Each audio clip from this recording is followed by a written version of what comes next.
तो हेलो, एक बार फिर स्वागत है आपका यूनिक आईएएस एकेडमी बाय गुलफाम अली राजी में। हम लोगों ने विजयनगर एम्पायर पढ़ा था और विजयनगर एम्पायर के साथ साथ बहमनी एम्पायर पढ़ा था।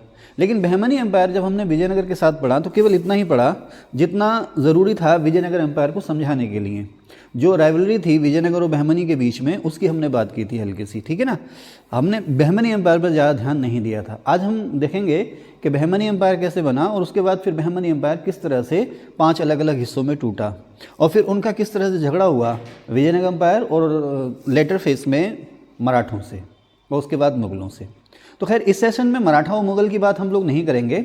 इस सेशन में हम लोग बहमनी की बात करेंगे। बहमनी के बाद उसका जो विभाजन हुआ है 5 अलग अलग हिस्सों में उसकी बात करेंगे।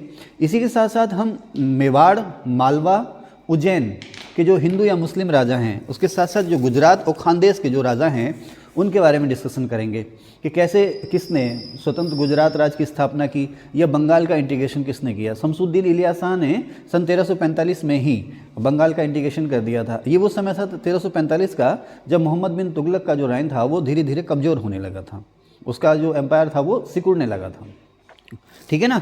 तो जौनपुर है या बंगाल है, इसके बारे में डिस्कस करेंगे। अच्छा, इनके बारे में हम डिस्कस सिर्फ इतना ही करेंगे, बहुत ज़्यादा ब्रीफ हिस्ट्री इनकी नहीं देखेंगे। जो प्रीलिम्स में या जो वनडे एग्ज़ाम है आपके उनके पीटी में जो भी चीज़ें आती हैं कि जैसे मान लीजिए इस एम्पायर का फाउंडर कौन था या आर्ट कल्चर और आर्किटेक्चर में इनका क्या रोल था।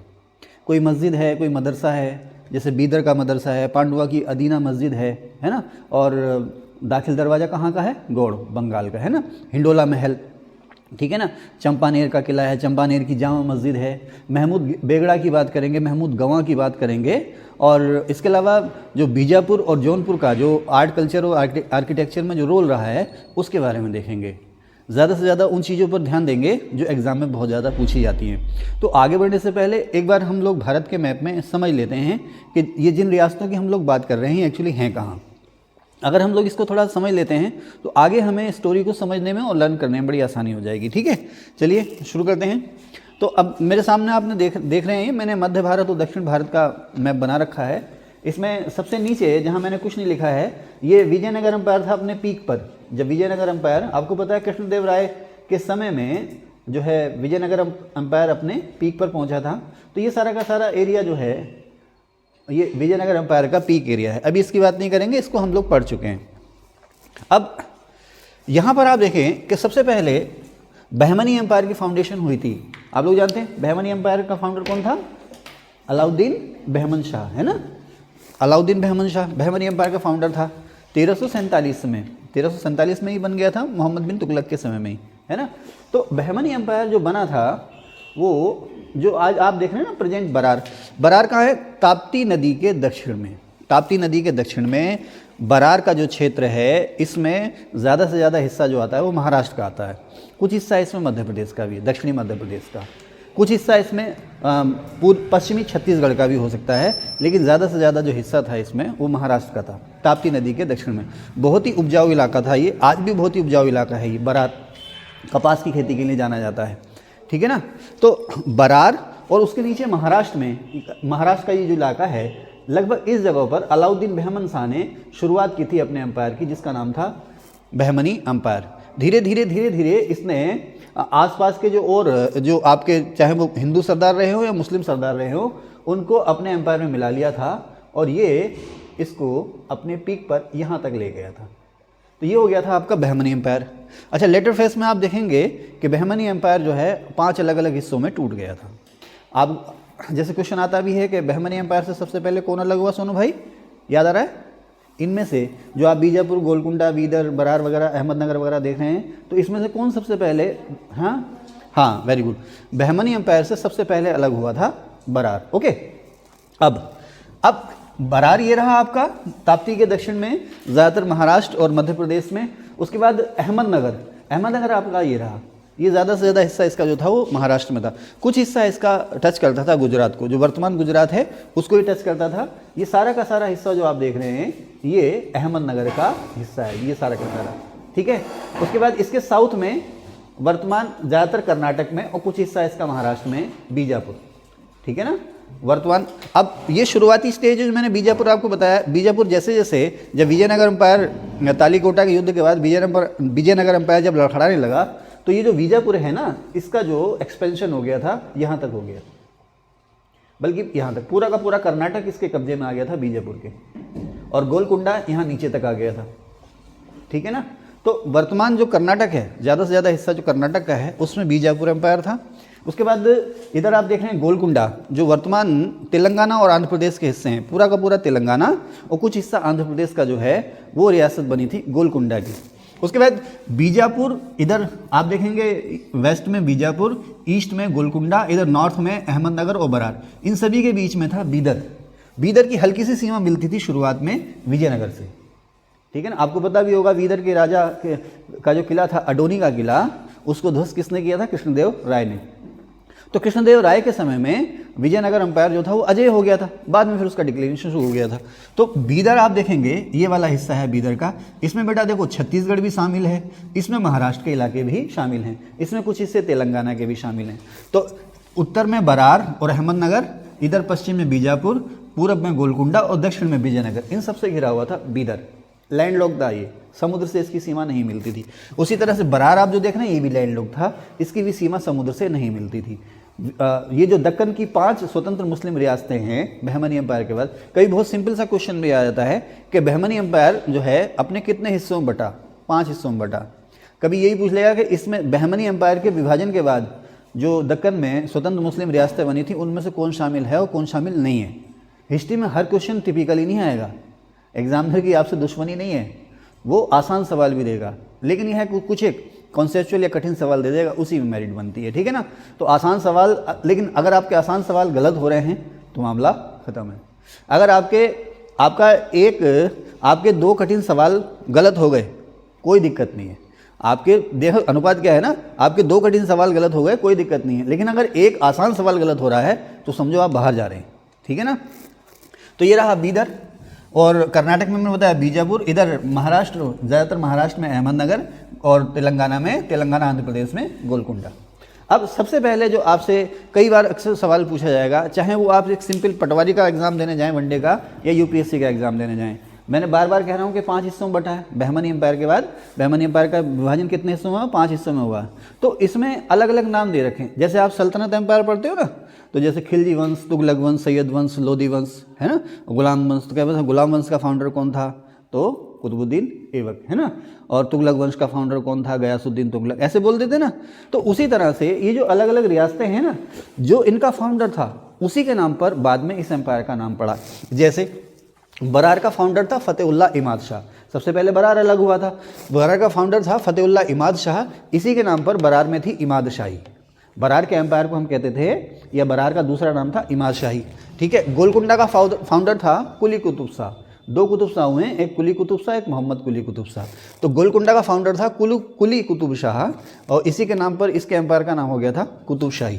ठीक है। बीदर का फाउंडर था अमीर अली बरीद, इसी के नाम पर यहाँ पर हो गया था ये बीदर शाही। ठीक है। और बीजापुर का जो फाउंडर था वो था यूसुफ आदिल शाह, इसी के नाम पर ये हो गया था आदिल शाही। बीजापुर का फाउंडर यूसुफ आदिल शाह, इसी के नाम पर ये हो गया यूसुफ आदिल शाही। फिर अहमदनगर का फाउंडर निजाम शाह, उसी के नाम पर ये हो गया निजाम शाही। अहमदनगर का फाउंडर कौन? निजाम शाह। तो उसी के अहमदनगर का फाउंडर था मलिक अहमद निजाम शाह, सॉरी पूरा नाम इसका मलिक अहमद निजाम शाह। तो इसी तरह से अहमदनगर का राजवंश था, उसका नाम क्या हो गया? निजाम शाही। ये जो है कि जो होता है ना लिस्ट मिलाने का जो आता है क्वेश्चन, उसमें आ जाता है, ये अक्सर आता है। अच्छा, इधर जो आप देख रहे हैं ना गुजरात, आपको पता है गुजरात पर धीरे धीरे कब्जा हो गया था तुर्क राजाओं का। बाद में स्वतंत्र गुजरात का जो फाउंडर था वो था जफर खां। तुर्क इक़्तिदार था ये। जब तुर्क कमज़ोर होने लगे धीरे धीरे फिरोज और उसके बाद के समय में, तो जफर खां ने सुल्तान मुजफ्फर शाह का टाइटल लिया था और गुजरात की फाउंडेशन कर दी थी। स्वतंत्र, आपसे पूछेगा सल्तनत काल के बाद या सल्तनत काल के दौरान ही स्वतंत्र गुजरात एम्पायर का फाउंडर कौन था? जफर खां या सुल्तान मुजफ्फर शाह। लेकिन बाद में आता है कि गुजरात का जो रियल फाउंडर या वास्तविक संस्थापक कौन था? तो वो था अहमद शाह, जिसने हुमायूं से भी झगड़ा किया था, पुर्तगालियों से भी झगड़ा किया था, बाद में पुर्तगाली हमले में ही मारा गया था अहमद शाह। इसी ने अहमदनगर का जो किला है, अहमदनगर शहर और अहमदनगर का जो किला है वो बनाया था। तो स्वतंत्र गुजरात का संस्थापक था जफर खां और सुल्तान मुजफ्फर शाह, और इसका रियल फाउंडर था सुल्तान अहमद शाह। उसी तरह से आप मेवाड़ देखें तो मेवाड़ पे भी तुर्कों का कब्जा हो गया था। बाद में जब तुर्क कमज़ोर हुए तो मेवाड़ अलग हो गया और स्वतंत्र मेवाड़ का जो फाउंडर था, पुनः तुर्कों से मेवाड़ को जो आज़ाद कराया वो कराया था हमीर देव ने, मोहम्मद बिन तुगलक के समय में। हमीर देव ने अपना स्वतंत्र राज बना लिया था मेवाड़ में, किसके समय में? मोहम्मद बिन तुगलक के समय में। ठीक है, ये मालवा का इलाका है। यहाँ पर तुर्क इक़्तिदार दिलावर खां ने स्वतंत्र अपना एम्पायर बना लिया था। यह स्वतंत्र मालवा में स्वतंत्र मुस्लिम रियासत बनाई थी दिलावर खां ने। किसके समय में? महमूद तुगलक के समय में। एक ज़माने तक इसकी राजधानी धार रही थी, वही राजा भोजवाला। तो मालवा का इलाका कहाँ है बेटा? मालवा का इलाका ज़्यादातर जो है वो मध्य प्रदेश में है ना। इसके कुछ हिस्से गुजरात में भी हैं, कुछ हिस्से इसके राजस्थान में भी, ज़्यादातर इसका इलाका जो है वो मध्य प्रदेश में। तो स्वतंत्र मालवा मुस्लिम रियासत का फाउंडर था दिलावर खां, और दिलावर खां किसके समय में? महमूद तुगलक के समय में। जब सन 1398 में तैमूर का हमला हुआ था भारत पर, तो उस समय जो तुगलक वंश का राजा था वो था महमूद तुगलक। यही तुगलक वंश का आखिरी राजा सिद्ध हुआ। तो इसके बाद से बहुत सी सारी गड़बड़ी हो गई थी। इस गड़बड़ी का फ़ायदा उठा करके जगह जगह हिंदू या मुस्लिम उन्होंने अपने अपने स्वतंत्र एम्पायर बना लिए थे। तो इसी में ये जफ़र खां भी शामिल था और इसी में शामिल था दिलावर खां। ठीक है, और बंगाल इस लगभग इसी दौरान, नहीं इसके बाद में 1345 में जब धीरे धीरे मोहम्मद बिन तुगलक बहुत कमज़ोर हो गया, तो शमशुद्दीन इलियास शाह ने बंगाल का इंटीग्रेशन किया था। इंटीग्रेशन का मतलब क्या है? बंगाल अलग अलग हिस्सों में बटा हुआ था, उसको एक कर दिया था। बंगाल को बलबन ने अलग अलग हिस्सों में बांटा था ना, छोटी बड़ी रियासतों में बांट दिया था और उसके ऊपर एक बड़ा अधिकारी नियुक्त कर दिया था। धीरे धीरे ये सब आज़ाद हो गए थे। तो शमशुद्दीन इलियास शाह को क्रेडिट दिया जाता है बंगाल को फिर से एक करने का। बंगाल मतलब पूर्वी बंगाल, पश्चिम बंगाल, आज का अपना पश्चिम बंगाल और बांग्लादेश। बंगाल का मतलब सारा का सारा ये हो गया। ठीक है, इसी दौरान महमूद तुगलक के समय में तैमूर के हमले का फ़ायदा उठा करके, तैमूर के हमले से जो अव्यवस्था हुई थी जौनपुर में, जौनपुर कहाँ हुआ? उत्तर प्रदेश में। ठीक है ना, जौनपुर में तैमूर के समय नहीं लिखना चाहिए मुझे, तैमूर के आक्रमण के समय, तैमूर के आक्रमण के समय जो है ख्वाजा जहां, इसका टाइटल था मलिकुस शर्क। ख्वाजा जहां उर्फ मलिकुस शर्क, मलिकुस शर्क माने पूरब का स्वामी। ख्वाजा जहां उर्फ मलिकुस शर्क ने स्वतंत्र जौनपुर रियासत की फाउंडेशन की थी। ठीक है ना, जो बाद में लोदियों के समय में फिर से सल्तनत में मिल गई थी। ठीक है, अब आगे चलेंगे इससे। अब हम लोग देखेंगे कि इसमें कौन कौन से राजा हुए, उनके क्या क्या अचीवमेंट थे, इसके बारे में बात करेंगे। ठीक है ना, थैंक यू। तो हम लोगों ने आपको एक बेसिक जो डायग्राम था या एक कह सकते हैं ना भूमिका, वो बता दी। अब जो है हम लोग बारी बारी से, आप देख रहे हैं मेरे सामने बोर्ड मैंने भर रखा है, जो अभी तक आपके सामने जो मैप था वो मैंने हटा दिया, अब पूरा का पूरा मैंने बोर्ड भर रखा है। ये मेरा स्टाइल है, ये सारे नोट्स मैंने यहाँ पे लिख रखे हैं। इसको आप लेसन प्लान भी समझ सकते हैं और इसका स्क्रीनशॉट लेकर के आप इसे अपने नोट्स में भी शामिल कर सकते हैं। लेकिन सबसे अच्छी चीज़ जो है वो ये है कि आप इसे पेन से लिखें। अच्छा, अब ये जो चीज़ें मैंने इस तरह से जगह जगह लिखी हैं ना, ये मेरा अपना तरीका है प्रीलिम्स के लिए। इसके अलावा इसका सबसे बड़ा जो फ़ायदा होता है ना, वो आपको मेंस के लिए होगा। जैसे आर्ट एंड कल्चर की बात कर रहे हैं आप, सिटीज़ की बात कर रहे हैं, तो सारी चीज़ें मैंने एक साथ लिख रखी हैं। जैसे मान लीजिए यहाँ कोई फाउंडर है या कोई इंपॉर्टेंट उसका अचीवमेंट है तो मैंने यहाँ लिख रखा है। कोई कैपिटल है या किसी का कोई टाइटल है, रिलीजियस मामले हैं, उनको मैंने सबको अलग लिख रखा है ना। इसके अलावा बहुत सारे, किसी ने जो शहर बसाए हैं वो शहर मैंने अलग से लिख रखे हैं। और बहुत सारी इमारतें हैं जिसमें मंदिर, मस्जिद, चर्च, मठ, गुरुद्वारा कुछ भी हो सकता है, मकबरा कुछ भी हो सकता है, वो सब मैंने अलग लिख रखे हैं। तो हालांकि ये वीडियो लंबी होने जा रही है, 1.5 से 2 घंटे की वीडियो होने जा रही है, लेकिन इसमें आपको मिलेगा बहुत कुछ। और जिस तरह से मैंने सिस्टमेटिकली आपको ये लिखा रखा है ना सामने, आप भी इसको लिखने का प्रयास कीजिए साथ साथ, और याद भी करने का प्रयास कीजिएगा। ये आपको बेहतर तरीके से याद हो जाए, इसलिए मैंने ये प्रोसेस ईजाद किया है। खैर चलें, तो खानदेश दक्षिण भारत में मुस्लिम रियासत थी ये खानदेश अकबर के समय में, और अकबर के समय में ये मुगल एम्पायर में मिली थी। खानदेश रियासत जो है ताप्ती वैली में है, मध्य प्रदेश और गुजरात में, जहाँ पर ताप्ती नदी का मुहाना है ना, लगभग वहीं के आसपास ताप्ती नदी घाटी में ये बसा था खानदेश। यहाँ के जो राजा थे अपने आप को खान कहते थे, इसीलिए इसका नाम पड़ गया था खानदेश। इसका जो फाउंडर था खानदेश का, सुन रहे हैं ना, कहाँ पर? खानदेश जो है महाराष्ट्र, एमपी और गुजरात, इन तीनों से ये लगता था, लेकिन इसका सबसे ज़्यादा जो इलाका था वो मध्य प्रदेश में था। ओके, ताप्ती नदी की वैली में। इसका जो फाउंडर, F4 फाउंडर है, इसका फाउंडर था मलिक अहमद रजा फारूकी। 1382 में इसने फाउंडेशन की थी फिरोज तुगलक के समय में। यानी कि खानदेश किसके समय आज़ाद हुआ? फिरोज तुगलक के समय में, ठीक है ना। मोहम्मद बिन तुगलक का जो लास्ट फेज था और फिरोज तुगलक का जो समय था, मोहम्मद बिन तुगलक के लास्ट फेज में आपने देखा कि बहुत सारी रियासतें उसके हाथ से निकल गई थी। उसके बाद जब फिरोज तुगलक राजा बना तो आप जानते हैं कि उसने नया साम्राज्य विस्तार पर कोई खास ध्यान दिया नहीं, जो उसके पास था उसी ने उसी को कंसोलिडेट किया था। तो फिरोज एक तो मोहम्मद बिन तुगलक के आखिरी समय में और बहुत कुछ रियासतें फिरोज तुगलक के समय में आज़ाद हो गई थी, उसमें से खानदेश भी एक था।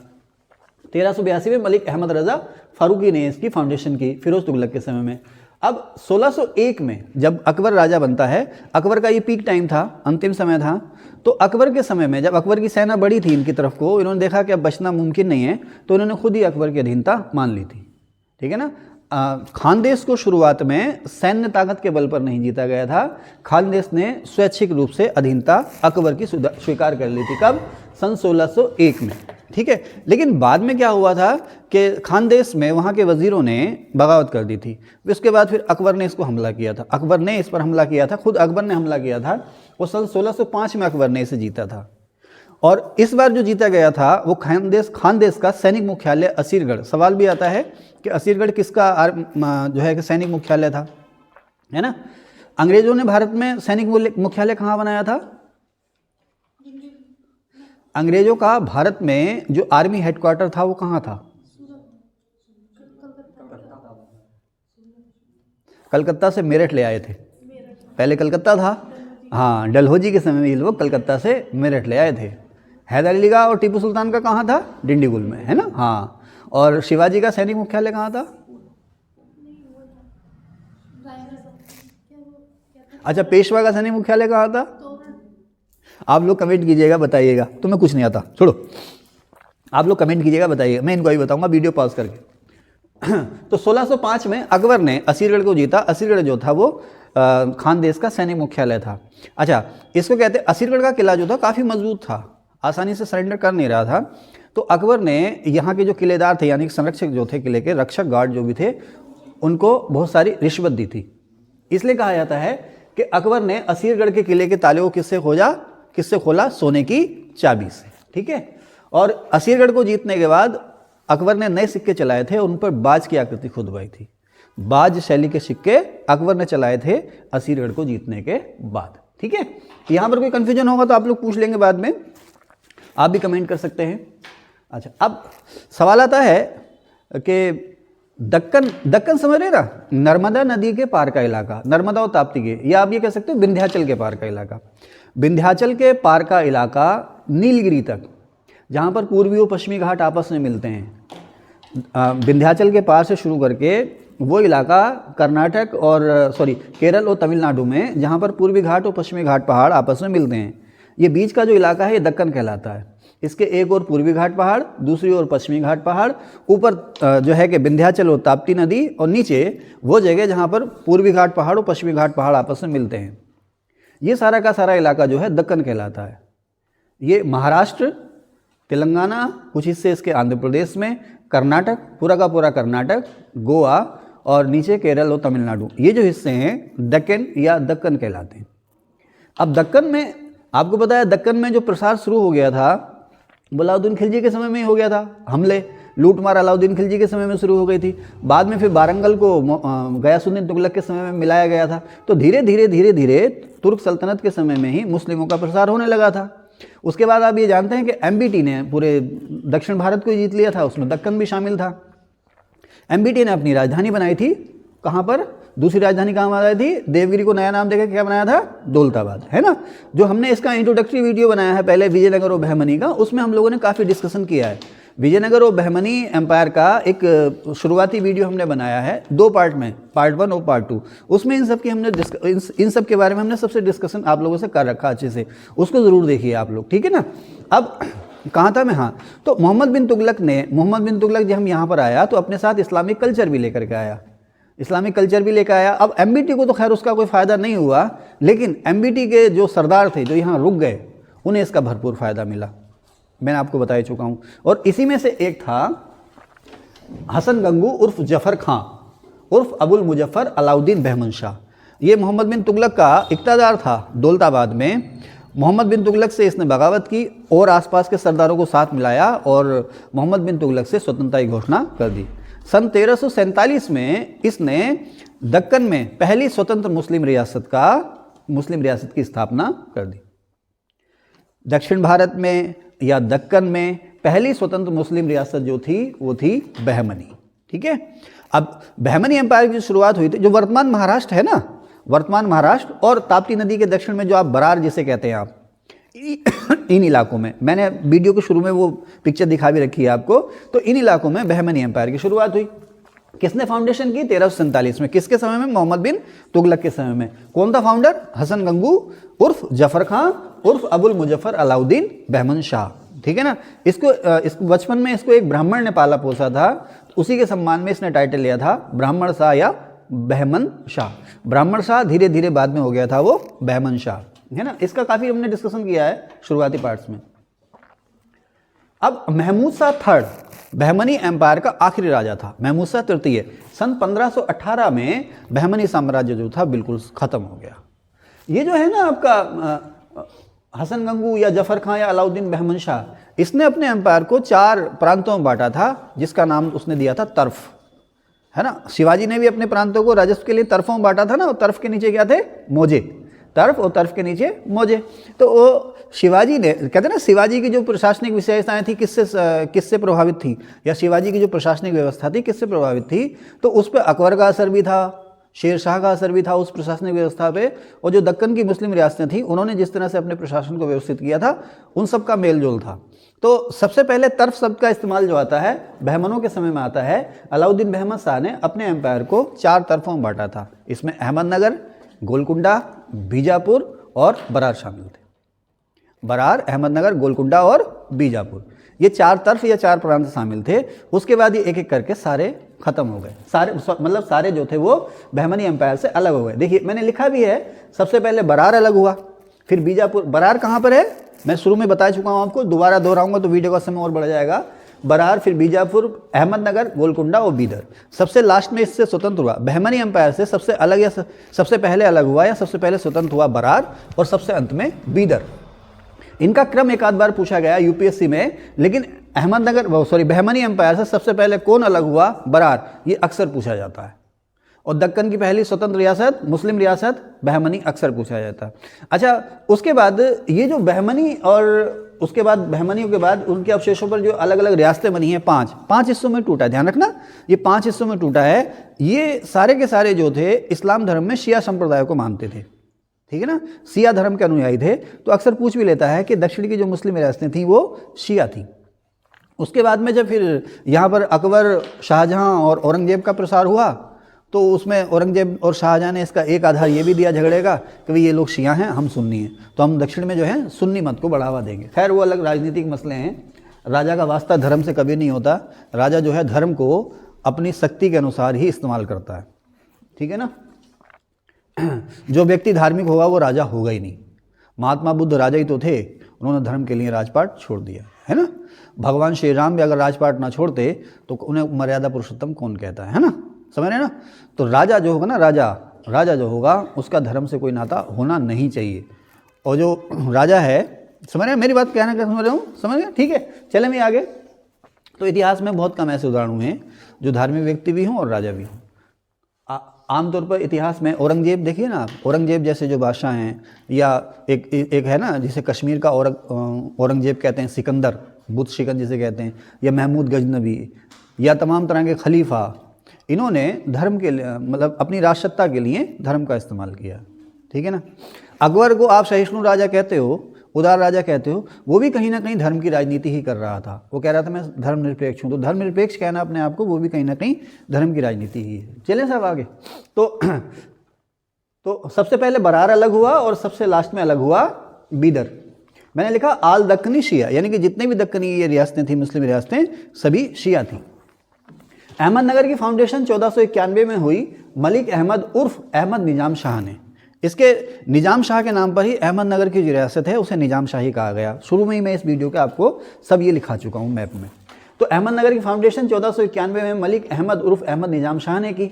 बरार की जो फाउंडेशन की वो फतेहुल्लाह इमाद शाह ने 1484 में की। अच्छा, ये जो फतेहुल्लाह इमाद शाह था जो थे कन्वर्टेड था, यानी कि पहले हिंदू था, बाद में ये मुस्लिम धर्म इसने अपना लिया था। फतेहुल्लाह इमाद शाह ने 1484 में बरार की फाउंडेशन की। बीदर की, तो ये जो है ना इमाद शाह, इसी के नाम पर बरार की जो रियासत है उसे हम कहते हैं इमाद शाही। निज़ाम शाह के नाम पर अहमदनगर की रियासत निज़ाम शाही। फिर आता है बीदर। बीदर का फाउंडर था अमीर अली बरीद, ठीक है ना। 1526-27 में इसने बीदर की फाउंडेशन की थी। और इसी के नाम पर जो बीदर की जो रियासत है उसे हम कहते थे वरीद शाही। अच्छा, अमीर अली वरीद के बारे में कई बार आ गया सवाल कि किसे दक्कन की लोमड़ी कहते थे, तो इसे कहते थे अमीर अली वरीद को दक्कन की लोमड़ी, ठीक है ना। बहुत चालाक था ये। कुछ लोग कहते हैं कि ये सभी रियासतों से घिरा हुआ था इसलिए लोमड़ी की तरह छुप गया था, ऐसा नहीं है। ये बहुत ही चालाक और कुटिल प्रवृत्ति का व्यक्ति था, कभी किसी के साथ, कभी किसी के साथ, और कभी किसी के साथ हो जाता था, इसीलिए इसको कहा गया दक्कन की लोमड़ी, ठीक है, ध्यान रखना। आता है सवाल। बीजापुर की फाउंडेशन, बीजापुर का ज़्यादातर इलाका कर्नाटक में, इसकी फाउंडेशन 1489 में यूसुफ आदिल शाह ने की थी। तो इसी के नाम पर बीजापुर की जो रियासत है उसे कहने लगे आदिल शाही, ठीक है।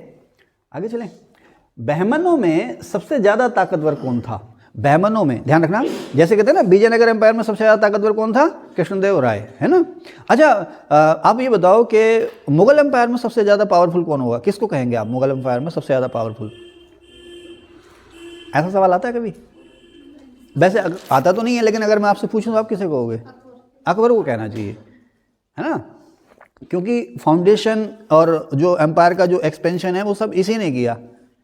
हालांकि औरंगजेब ने भी आगे एम्पायर को बढ़ाया, लेकिन आप देखें दक्षिण में शुरुआत अकबर के समय में हो गई थी। अकबर के समय में दक्षिण में शुरुआत हो गई खानदेश में, अगर वो जिंदा रहता तो आगे बढ़ता। तो अगर आपसे कभी कोई पूछ ले कि मुगल वंश में सबसे पावरफुल राजा कौन था, तो अकबर था। उसी ने सबसे ताकतवर जो किले थे वो ध्वस्त किए थे। अच्छा, तो इसी के नाम पर बीजापुर का जो किंगडम हो गया वो हो गया आदिल शाही। अच्छा, बहमनों में सबसे ज़्यादा ताकतवर था और सबसे लंबे समय तक शासन करने वाला राजा था बहमनों में, बहमनी एम्पायर में, वो था फिरोज शाह बहमन। फिरोज शाह बहमन जिसने विजयनगर एम्पायर पर 3 बार हमला किया था, जिसमें 2 बार जीता था और 1 बार ये हार गया था। फिरोज शाह बहमन ने, है ना, इसने विजयनगर के राजा को मजबूर किया था कि वो टैक्स भी दे, कुछ हिस्सा भी दे, अपनी ज़मीन का कुछ हिस्सा भी दे, और इसने मजबूर किया था विजयनगर के राजा कि भाई अपनी पुत्री का विवाह मुझसे करो। तो बहमनी एम्पायर का सबसे पावरफुल किंग था ये, और इसने सबसे लंबे समय तक राज किया। मोहम्मद आदिल शाह बीजापुर का अंतिम राजा था। मोहम्मद आदिल शाह बीजापुर का अंतिम राजा था। सन 1686 में औरंगजेब ने इसी के समय में बीजापुर का मुगल एम्पायर में विलय कर लिया था, ठीक है। आगे चलें। अब गोलकुंडा गोलकुंडा का लास्ट किंग था अबुल हसन कुतुब शाह। गोलकुंडा का फाउंडर कौन था? कुली कुतुब शाह। और गोलकुंडा का आखिरी राजा जो था वो था अबुल हसन कुतुब शाह। औरंगजेब ने 1686 में बीजापुर को जीता और अगले साल 1687 में किसका नंबर आ गया? गोलकुंडा का। 1687 में विलय हुआ, औरंगजेब ने यह विलय किया, और लास्ट गोलकुंडा किंग था अबुल हसन कुतुब शाह। एक्चुअली बीजापुर और गोलकुंडा एक तरह से मुगलों के साए में या मुगलों की जद में शाहजहां के समय ही आ गए थे। अगर शाहजहां चाहता तो इसका विलय कर लेता। औरंगजेब पूरी तरह से घेर चुका था इनको, लेकिन शाहजहां ने आखिरी समय में मना कर दिया कि भाई तुम इनसे एक संधि कर लो और इन्हें फिलहाल छोड़ दो। औरंगजेब चाहता था कि बीजापुर और गोलकुंडा का विलय हो जाए मुगल एम्पायर में, लेकिन शाहजहां ने ऐसा करने से मना कर दिया और इनको जीता औरंगजेब नहीं था। अब औरंगजेब ये आरोप लगाता है कि इसके पीछे जो है दारा शिकोह का दिमाग है। दारा शिकोह ये नहीं चाहता कि दक्कन में मेरी पावर बढ़े। औरंगजेब ने उस पर आरोप लगाया कि इसके पीछे दारा शिकोह का जो है दिमाग है। झगड़े इनमें शुरू से होने लगे ना, तो खैर, लेकिन उसके बाद जब औरंगजेब खुद राजा बन गया तो लंबे समय बाद जब वो किसका पीछा करते हुए पहुंचा था दक्कन? अपने विद्रोही बेटे शहजादा अकबर का, है ना। उसके बाद कहते ना औरंगजेब जब दक्कन में एक बार आया तो फिर दक्कन में ही उसकी कब्र बन गई, वो वापस जा ही नहीं पाया। तो खैर 1687 में गोलकुंडा को औरंगजेब ने मिला लिया, ठीक है। बरार जो रियासत है, इन 5 रियासतों में जो बरार है उसको सबसे पहले हड़पा था अहमदनगर ने। बरार को हड़प लिया अहमदनगर ने। उसके बाद अहमदनगर का विलय किसके समय में हुआ था? फाइनली शाहजहां के समय में। ऐसा ना, शहजादा मुराद किसका बेटा था? शहजादा मुराद किसका बेटा था? जहांगीर का। पक्की बात? शहजादा मुराद आप लोग बताना मुझे कमेंट में, है ना। तो खैर शाहजहां के समय में अहमदनगर एम्पायर का विलय हो गया था, ठीक है ना। देखो, बरार को किसने हड़पा? अहमदनगर ने। बीदर को किसने हड़पा? बीजापुर ने। ये 2 रियासतें छोटी छोटी। बरार का विलय हुआ अहमदनगर में, ठीक है, और बीदर का विलय हुआ बीजापुर में। बाद में ये अहमदनगर सारा का सारा शाहजहां के समय मिल गया मुगल एम्पायर में, और बीजापुर और गोलकुंडा किसके समय मिले? औरंगजेब के समय में। ये पूछेगा आपसे बरार को किसने हड़पा और बीदर को किसने हड़पा? बीदर को बीजापुर ने और बरार को अहमदनगर ने, ठीक है ना। तो ये सब नाम बड़े मिलते जुलते हैं, बड़ी परेशानी होती है, इसीलिए मैंने सब ये साथ साथ लिख रखे हैं, ठीक है। शाहजहां के समय इसका विलय हो गया था। अब इधर आ जाएंगे हम, मैंने यहाँ लिखा नंबर 2, ठीक है। मालवा, आप लोग जानते हैं मालवा का इलाका ज़्यादातर जो है मध्य प्रदेश में, इसके कुछ हिस्से गुजरात में भी हैं, कुछ हिस्से मध्य प्रदेश में भी हैं, ठीक है ना, कुछ हिस्से इसके राजस्थान में भी हैं। दोबारा से मध्य प्रदेश बोल दिया मैंने, है ना। मालवा जो है ज़्यादातर मध्य प्रदेश में है, इसके कुछ हिस्से गुजरात और राजस्थान में भी हैं। मालवा, है ना, किसके लिए फेमस है, किस खेती के लिए फेमस है? कपास की खेती के लिए, है ना। तो मालवा सबसे पहले जो किसी तुर्क ने जीता पूरा का पूरा मालवा, वो था अलाउद्दीन खिलजी, है ना। मैंने बताया ना सल्तनत में सबसे पावरफुल किंग जो था वो अलाउद्दीन खिलजी था। तो मालवा को जो पूरी तरह से हड़का था, हड़पा था सबसे पहले अलाउद्दीन खिलजी ने, ठीक है। उसके बाद ये सल्तनत में चलता रहा। बाद में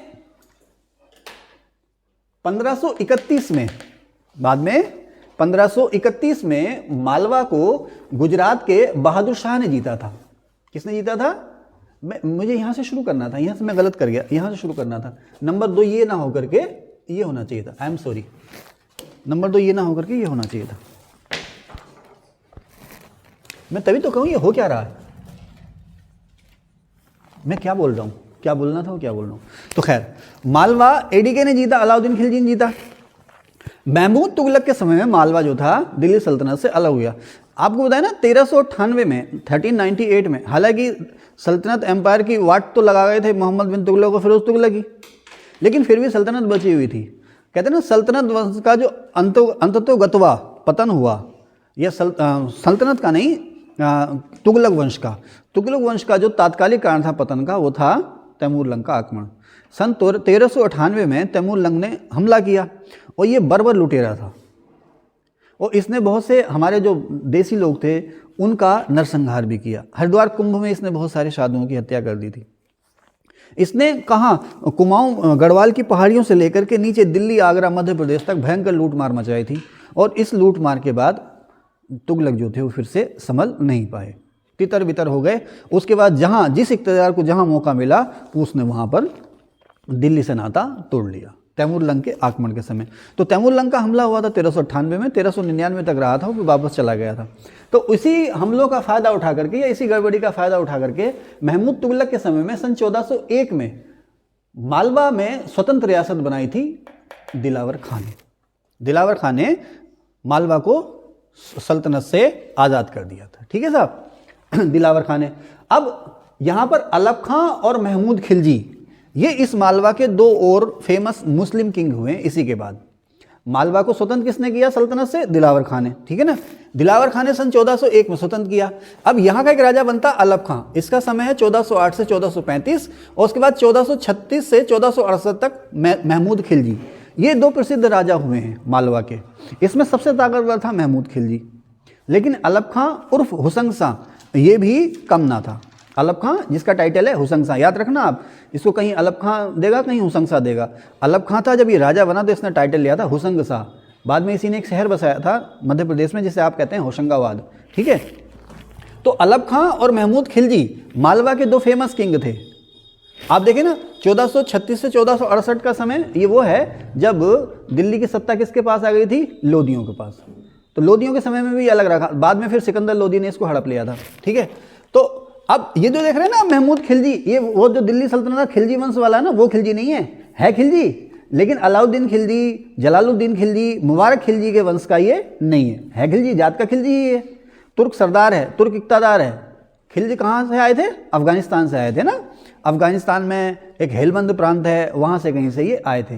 खिलजी कहते थे, खिलजी का क्षेत्र है। तो वहाँ जैसे मराठवाड़ा के रहने वाले मराठी है ना, और अपने यहाँ क्या है वो जौनसार के रहने वाले सारे के सारे जौनसारी, चाहे वो सिख हो, हिंदू हो, मुस्लिम हो, ईसाइयों से कोई लेना देना नहीं है। जौनसार क्षेत्र का रहने वाला जौनसारी, कुमाऊं का रहने वाला कुमाऊनी। तो ये खिलजी वो वाला खिलजी नहीं है, यानी कि उसका वंश था खिलजी, तुर्क ही था, ये अफगान तुर्क ही था, खिलजी था। लेकिन जो है अलाउद्दीन खिलजी से इसका यही नाता था कि ये या और इसके वंशज जो हैं किसी समय में उसके सरदार रहे होंगे, ठीक है। तो महमूद खिलजी, ध्यान रखना आप, खिलजी वंश का नहीं, अलग है। तो महमूद खिलजी 1436 से 1468 ये इस समय मालवा का सबसे पावरफुल राजा हुआ है। लेकिन इसको भी, किसको, महमूद खिलजी को भी, महमूद को भी मेवाड़ के राजपूत राजा राणा कुंभा, जो कि राणा सांगा के दादा थे, राणा कुंभा राणा सांगा के दादा थे, उन्होंने हराया था। कई बार सवाल आया है कि कुंभलगढ़ किला किसने बनाया, राणा कुंभा समझे ना, तो उन्होंने अपना किला बनाया था। केबीसी में एक सवाल भी आया था कि चीन की दीवार के बाद सबसे लंबी दीवार कौन सी है, तो कुंभलगढ़ किले की है, कुंभलगढ़ किले की। तो खैर, कुंभलगढ़ शहर बसाया, कुंभलगढ़ में किला बनाया और उसके बाद सिसोदिया वंश की राजपूतों की राजधानी बनाया राणा कुंभा ने, ठीक है ना। राणा कुंभा प्रसिद्ध विद्वान भी थे और ताकतवर भी थे। इन्होंने महमूद खिलजी को हराया और हराने के बाद अपनी राजधानी चित्तौड़ में, पुरानी राजधानी चित्तौड़ में, कुंभलगढ़ बाद में राजधानी बनी, पुरानी राजधानी चित्तौड़ में एक पिलर या एक स्तंभ बनाया जिसका नाम था कीर्ति स्तंभ। इसे विजय स्तंभ भी कहते हैं, लेकिन इसका सही नाम है कीर्ति स्तंभ, ठीक है। इस सवाल फ्लैट एक नंबर का क्वेश्चन आया था, कीर्ति स्तंभ किसने बनाया, राणा कुंभा ने बनाया। अभी राणा कुंभा के बारे में और बात करेंगे।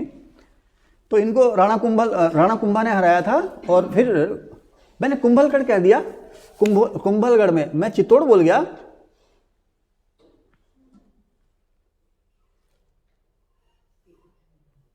ये तो गड़बड़ हो गया।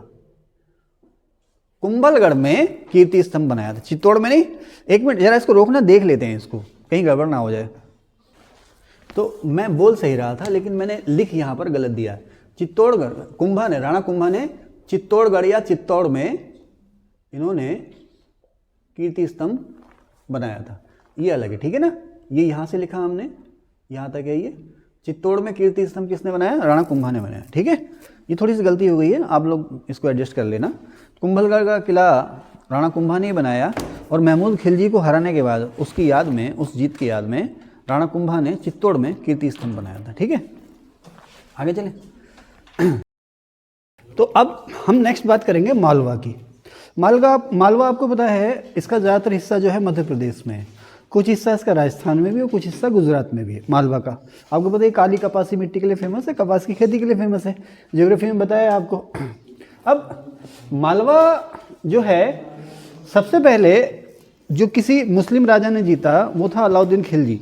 मालवा को सबसे पहले तुर्क सल्तनत में, दिल्ली सल्तनत में शामिल किया था पूरी तरह से अलाउद्दीन खिलजी ने। बाद में जब तुर्क कमज़ोर हुए, खास करके 1398 में तैमूरलंग के हमले के समय, जब तैमूरलंग का हमला हुआ उस समय तुगलक वंश का राजा था, ये तुगलक वंश का अंतिम राजा भी साबित हुआ, महमूद तुगलक। महमूद तुगलक के समय में सन 1401 में दिलावर खान ने मालवा को दिल्ली सल्तनत से आज़ाद कर लिया था। ये आप कह सकते हैं कि मालवा में स्वतंत्र क्षेत्रीय मुस्लिम रियासत की जो फाउंडेशन की थी वो 1401 में दिलावर खान ने की थी, ठीक है ना। दिलावर खान ने इसे आज़ाद किया था सल्तनत से या तुगलक वंश से। अब मालवा के दो फेमस राजा हुए हैं, एक अलब खां और दूसरा महमूद खिलजी। अलब खां को होसंग शाह भी कहते हैं, लेकिन इन दोनों में सबसे ज़्यादा जो पावरफुल था वो था महमूद खिलजी। अलब खां का समय रहा है 1408 से 1435 और महमूद खिलजी का समय रहा है 1436 से 1468। ये दो फेमस किंग थे, लेकिन इसमें सबसे जो ताकतवर था वो महमूद खिलजी था। लेकिन इस महमूद खिलजी को भी राणा कुंभा ने हरा दिया था, चित्तौड़ के राजा राणा कुंभा ने हरा दिया था। और राणा कुंभा ने इसको हराने के बाद अपने चित्तौड़ में कीर्ति स्तंभ बनाया था। चित्तौड़ में कीर्ति स्तंभ बनाया था राणा कुंभा ने, किसको हरा करके, महमूद खिलजी को हरा करके। ध्यान रखना कि ये जो महमूद खिलजी है इसका खिलजी वंश से कोई नाता नहीं है, ठीक है। आगे चलते हैं। अब मालवा को फाइनली या लास्ट में, सबसे अंत में, स्वतंत्र मालवा रियासत का जो अस्तित्व खत्म किया था वो 1531 में गुजरात के राजा बहादुर शाह ने किया था। गुजरात के राजा बहादुर शाह ने 1531 में मालवा को जीत लिया था, ठीक है। अब अंतिम रूप से अब चलता रहा, अंतिम मालवा जो है चलता रहा। मालवा किसने जीता, गुजरात के राजा बहादुर शाह ने। उसके बाद ये बाज बहादुर के कब्जे में आ गया। मालवा का राजपूत राजा जो था बाज बहादुर था। बाज बहादुर वही रानी रूपमती वाला, है ना। तो अंतिम रूप से, यहाँ पर मैंने लिखा अंतिम रूप से, यानी कि मुगलों के समय में एक्चुअली स्वतंत्र मालवा का जो अस्तित्व खत्म हुआ वो मुगलों के समय में हुआ। और अकबर के शुरुआती दिनों में ही आदम खान ने अकबर के लिए इसे जीत लिया था। जब मालवा का मुगल रियासत में, मुगल रियासत नहीं कहना चाहिए, मुगल एम्पायर कहना चाहिए, जब मालवा का मुगल एम्पायर में विलय हुआ तो वहाँ का जो राजा था वो था राजपूत राजा बाज बहादुर, ठीक है ना। और मालवा को जीतने वाला सेनापति कौन था अकबर का, आदम खान, ठीक है, ओके। अब यहाँ से देखें अगर स्वतंत्र मुस्लिम गुजरात रियासत की बात करें तो एक्चुअली शुरू में जो राजा कर्ण है, ये सल्तनत काल में गुजरात का अंतिम हिंदू स्वतंत्र राजा था। राजा कर्ण, वही राजा कर्ण देवल देवी वाले, है ना। राजा कर्ण का अस्तित्व समाप्त होता है 1297 में। नुसरत शाह ने राजा कर्ण पर हमला किया था, जिसके बाद राजा कर्ण अपनी जान बचा करके किसके शरण में चले गए थे? दक्कन में देवगिरी के राजा के पास चले गए थे, है ना। वो सारी कहानी हमने सल्तनत की एक वीडियो बनाई है 2 घंटे की, उसमें सुना रखी है, ठीक है। तो गुजरात राजा कर्ण से 1297 में नुसरत खां ने जीता। किसके लिए जीता था? अलाउद्दीन खिलजी के लिए, ठीक है ना। तो अलाउद्दीन खिलजी के समय में कर्ण को हरा करके गुजरात को दिल्ली सल्तनत में मिला लिया गया, ठीक है। अब 1407 में जफर खां, एक तुर्क इक़्तिदार है, इसने टाइटल लिया सुल्तान मुजफ्फर शाह का। देख रहे हैं ना, जफर खां उर्फ सुल्तान मुजफ्फर शाह, इसने सुल्तान मुजफ्फर शाह का टाइटल लिया और इसने गुजरात को सल्तनत से अलग कर लिया। यह स्वतंत्र मुस्लिम गुजरात जो रियासत है उसका फाउंडर कौन हुआ? स्वतंत्र गुजरात में स्वतंत्र मुस्लिम रियासत का फाउंडर कौन हुआ? सुल्तान मुजफ्फर शाह या जफर खां। जफर खां उर्फ सुल्तान मुजफ्फर शाह, इसने इसको आज़ाद किया, ठीक है ना। और इसकी एक उपलब्धि ये है जफर खां की या सुल्तान मुजफ्फर शाह की, इसने धार के शक्तिशाली राजा या मालवा की राजधानी एक्चुअली धार भी रही ना, तो हम धार का राजा भी कहते हैं। तो मैं बताया ना, अलब खां का टाइटल क्या था? हुसैन शाह। तो इसने धार के हुसैन शाह को हराया था। किसने? जफर का और सुल्तान मुजफ्फर शाह ने, ठीक है। अब गुजरात का एक सबसे ताकतवर राजा जो हुआ है मुगलों के से पहले, वो हुआ है अहमद शाह। 1411 से 1443 तक का इसका समय रहा, 32 साल का। ये गुजरात का वास्तविक संस्थापक था, रियल फाउंडर था। फिर से बता दूं, बघेल राजा कर्ण को हरा करके अलाउद्दीन खिलजी के समय में नुसरत शाह ने गुजरात का विलय किया, ठीक है। इसी गुजरात का एक और पावरफुल इसी स्वतंत्र गुजरात का जो फाउंडर है वो है जफर खां उर्फ सुल्तान मुजफ्फर शाह। सुल्तान मुजफ्फर शाह ने धार के राजा हुसैन शाह को हराया था। लेकिन गुजरात का जो रियल फाउंडर कहा जाता है वो अहमद शाह कहा जाता है। अहमद शाह का समय क्या है? 1411 से 1443, ठीक है। गुजरात में स्वतंत्र मुस्लिम रियासत का फाउंडर जफर खां, लेकिन real founder Ahmad Shah, okay. 1411 से 1447 इसका समय रहा है। अब इसी गुजरात का एक राजा होता है फतेह खां। इसका एक टाइटल महमूद बेगड़ा के नाम से ज़्यादा जाना जाता है। ये फतेह खां उर्फ महमूद बेगड़ा 1458 से 1511 तक ये गुजरात का राजा रहा और इतिहास में गुजरात का ये सबसे शक्तिशाली राजा कहा जाता है। जैसे चित्तौड़ के सबसे शक्तिशाली राजा राणा सांगा कहे जाते हैं, उसके बाद ये टाइटल राणा प्रताप को मिला है, उन्होंने जीवन भर संघर्ष किया। गुजरात का सबसे ताकतवर मुस्लिम राजा जो है वो है फतेह खां उर्फ महमूद बेगड़ा, ठीक है। इसका समय क्या है? 1458 से 1511 तक का। महमूद बेगड़ा ताकतवर तो था ही था, सबसे पावरफुल था, लेकिन ये धार्मिक रूप से कट्टर था, असहिष्णु था। ये कुख्यात है गैर मुस्लिमों पर जुल्म करने के लिए। असहिष्णु राजा था ये गुजरात का महमूद बेगड़ा। इसने पुर्तगालियों से भी युद्ध किया था और पुर्तगालियों को भारत से खदेड़ने के लिए मिस्र की नौसेना की सहायता ली थी। कई बार सवाल आता है कि गुजरात के या भारत के किस राजा ने मिस्र की नेवी से अलायंस बना करके पुर्तगालियों से असफल संघर्ष किया था। असफल संघर्ष करना मतलब क्या है? हार गया था। कौन? महमूद बेगड़ा, ठीक है ना। अब हुमायूं के समय में यहाँ का राजा था बहादुर शाह। हुमायूं के समय में यहाँ का राजा था बहादुर शाह। बहादुर शाह का जो समय है वो 1526 से 1537 तक है, ठीक है ना। इसने फिर से रिबिल्ड किया गुजरात को। इसका हुमायूं से झगड़ा हुआ। दरअसल ये जो था हुमायूं के दुश्मनों से दोस्ती निभा रहा था और इसका जो सपना था, ये सपना देख रहा था कि धीरे धीरे मैं हुमायूं को जीत लूंगा या दिल्ली को जीत लूंगा। और इस मिशन में इसने शुरुआत भी कर दी थी। इससे पहले कि ये मिशन में कामयाब होता, ये दिल्ली तक पहुंचता या दिल्ली के आसपास के इलाकों तक पहुंचता, इस पर हुमायूं ने हमला कर दिया था। आपको ध्यान होगा हुमायूं जो था शेरशाह की तरफ को चला था। चुनार का पहला घेरा बताया था ना मैंने। हुमायूं जो था शेरशाह की तरफ को चला था। चुनार में शेरशाह को घेर भी लिया गया था, शेरशाह की सेना को। लेकिन उसी समय इस मौके का फायदा उठा करके गुजरात से ये कौन है? बहादुर शाह चला दिल्ली की तरफ को। तो ऐसे में जल्दबाजी में हुमायूं को चुनार से लौटना पड़ा था। वापस लौट के इसने हरा दिया। जब इसको हरा दिया तो हारने के बाद भाग गया दीव। कहाँ पर है दीव? अरब सागर में। अपनी जान बचाने के लिए गुजरात से भाग गया दीव। उसके बाद हुमायूं कुछ दिन वहाँ रहा और उसने अपने छोटे भाई को गुजरात का सूबेदार बनाया या गुजरात का शासक बनाया और दिल्ली वापस लौट आया। लेकिन उसका जो भाई है वो कर्मठ प्रशासक सिद्ध ना हुआ। जैसे ही हुमायूं की सेना वहाँ से हटी, किसने बहादुर शाह ने पुर्तगालियों की, मिस्र की और स्थानीय गुजरात के जो लोग थे उनकी हेल्प से मुगलों के खिलाफ बगावत कर दी। हुमायूं के भाई को वहाँ से हटना पड़ा, ठीक है ना। तो बहादुर शाह ने, हुमायूं के जाने के बाद बहादुर शाह ने एक बार फिर से गुजरात को आज़ाद कर लिया, लेकिन बाद में फिर से इसका पुर्तगालियों से झगड़ा हो गया। 1537 में जब इसका झगड़ा हुआ पुर्तगालियों से, तो ये समुद्र में डूब करके मर गया था। लोग कहते हैं पुर्तगालियों ने हत्या कर दी, खैर कह सकते हो आप, लेकिन जब उनसे संघर्ष चल रहा था तो ये समुद्र में डूब करके मर गया था। भागते हुए समुद्र में तैर रहा हो या गिर गया हो, पैर फिसल गया हो, जो भी हो, समुद्र में डूब के मर गया था। कौन? बहादुर शाह, ठीक है ना। मैंने लिखा ना ये 1537 में पुर्तगाली संघर्ष में इसकी मृत्यु हो गई और फाइनली 1672 में गुजरात का जो विलय किया था वो अकबर ने किया था, ठीक है। अब्दुल रहीम खान खाना ने जीता था, याद है ना। ये हो गया। अब आगे चलते हैं, ठीक है, 1 मिनट रोक देना। अब चलते हैं राजपूतानी की तरफ को। मेवाड़ जो है दिल्ली सल्तनत से आज़ाद हुआ मोहम्मद बिन तुगलक के समय में, और मोहम्मद बिन तुगलक के समय में स्वतंत्र मेवाड़ राजपूत रियासत का जो फाउंडर था वो था हमीर देव। इसके जीवन चरित्र पर एक बुक भी लिखी हुई ना, हटी हमीर, ठीक है ना। तो हमीर देव ने मेवाड़ को स्वतंत्र किया एमबीटी के समय में, ओके। अब उसके बाद राणा कुंभा जो हैं 1431 में मेवाड़ की गद्दी मिलती है। राणा कुंभा जो है 1431 में मेवाड़ की गद्दी पर बैठते हैं। मेवाड़ की राजधानी कहाँ थी? चित्तौड़, है ना। अब राणा कुंभा जो है वो सिसोदिया वंश के राजपूत थे। इसी वंश के राजपूत थे राणा प्रताप। राणा प्रताप जो है वो इसी वंश के राजपूत थे, सिसोदिया वंश के। राणा कुंभा 1431 में मेवाड़ के राजा बनते हैं। जानते हैं ना राजस्थान में मेवाड़ है ना, हाँ, मेवाड़ के राजा बनते हैं। अच्छा, राणा कुंभा योद्धा के साथ साथ विद्वान भी थे।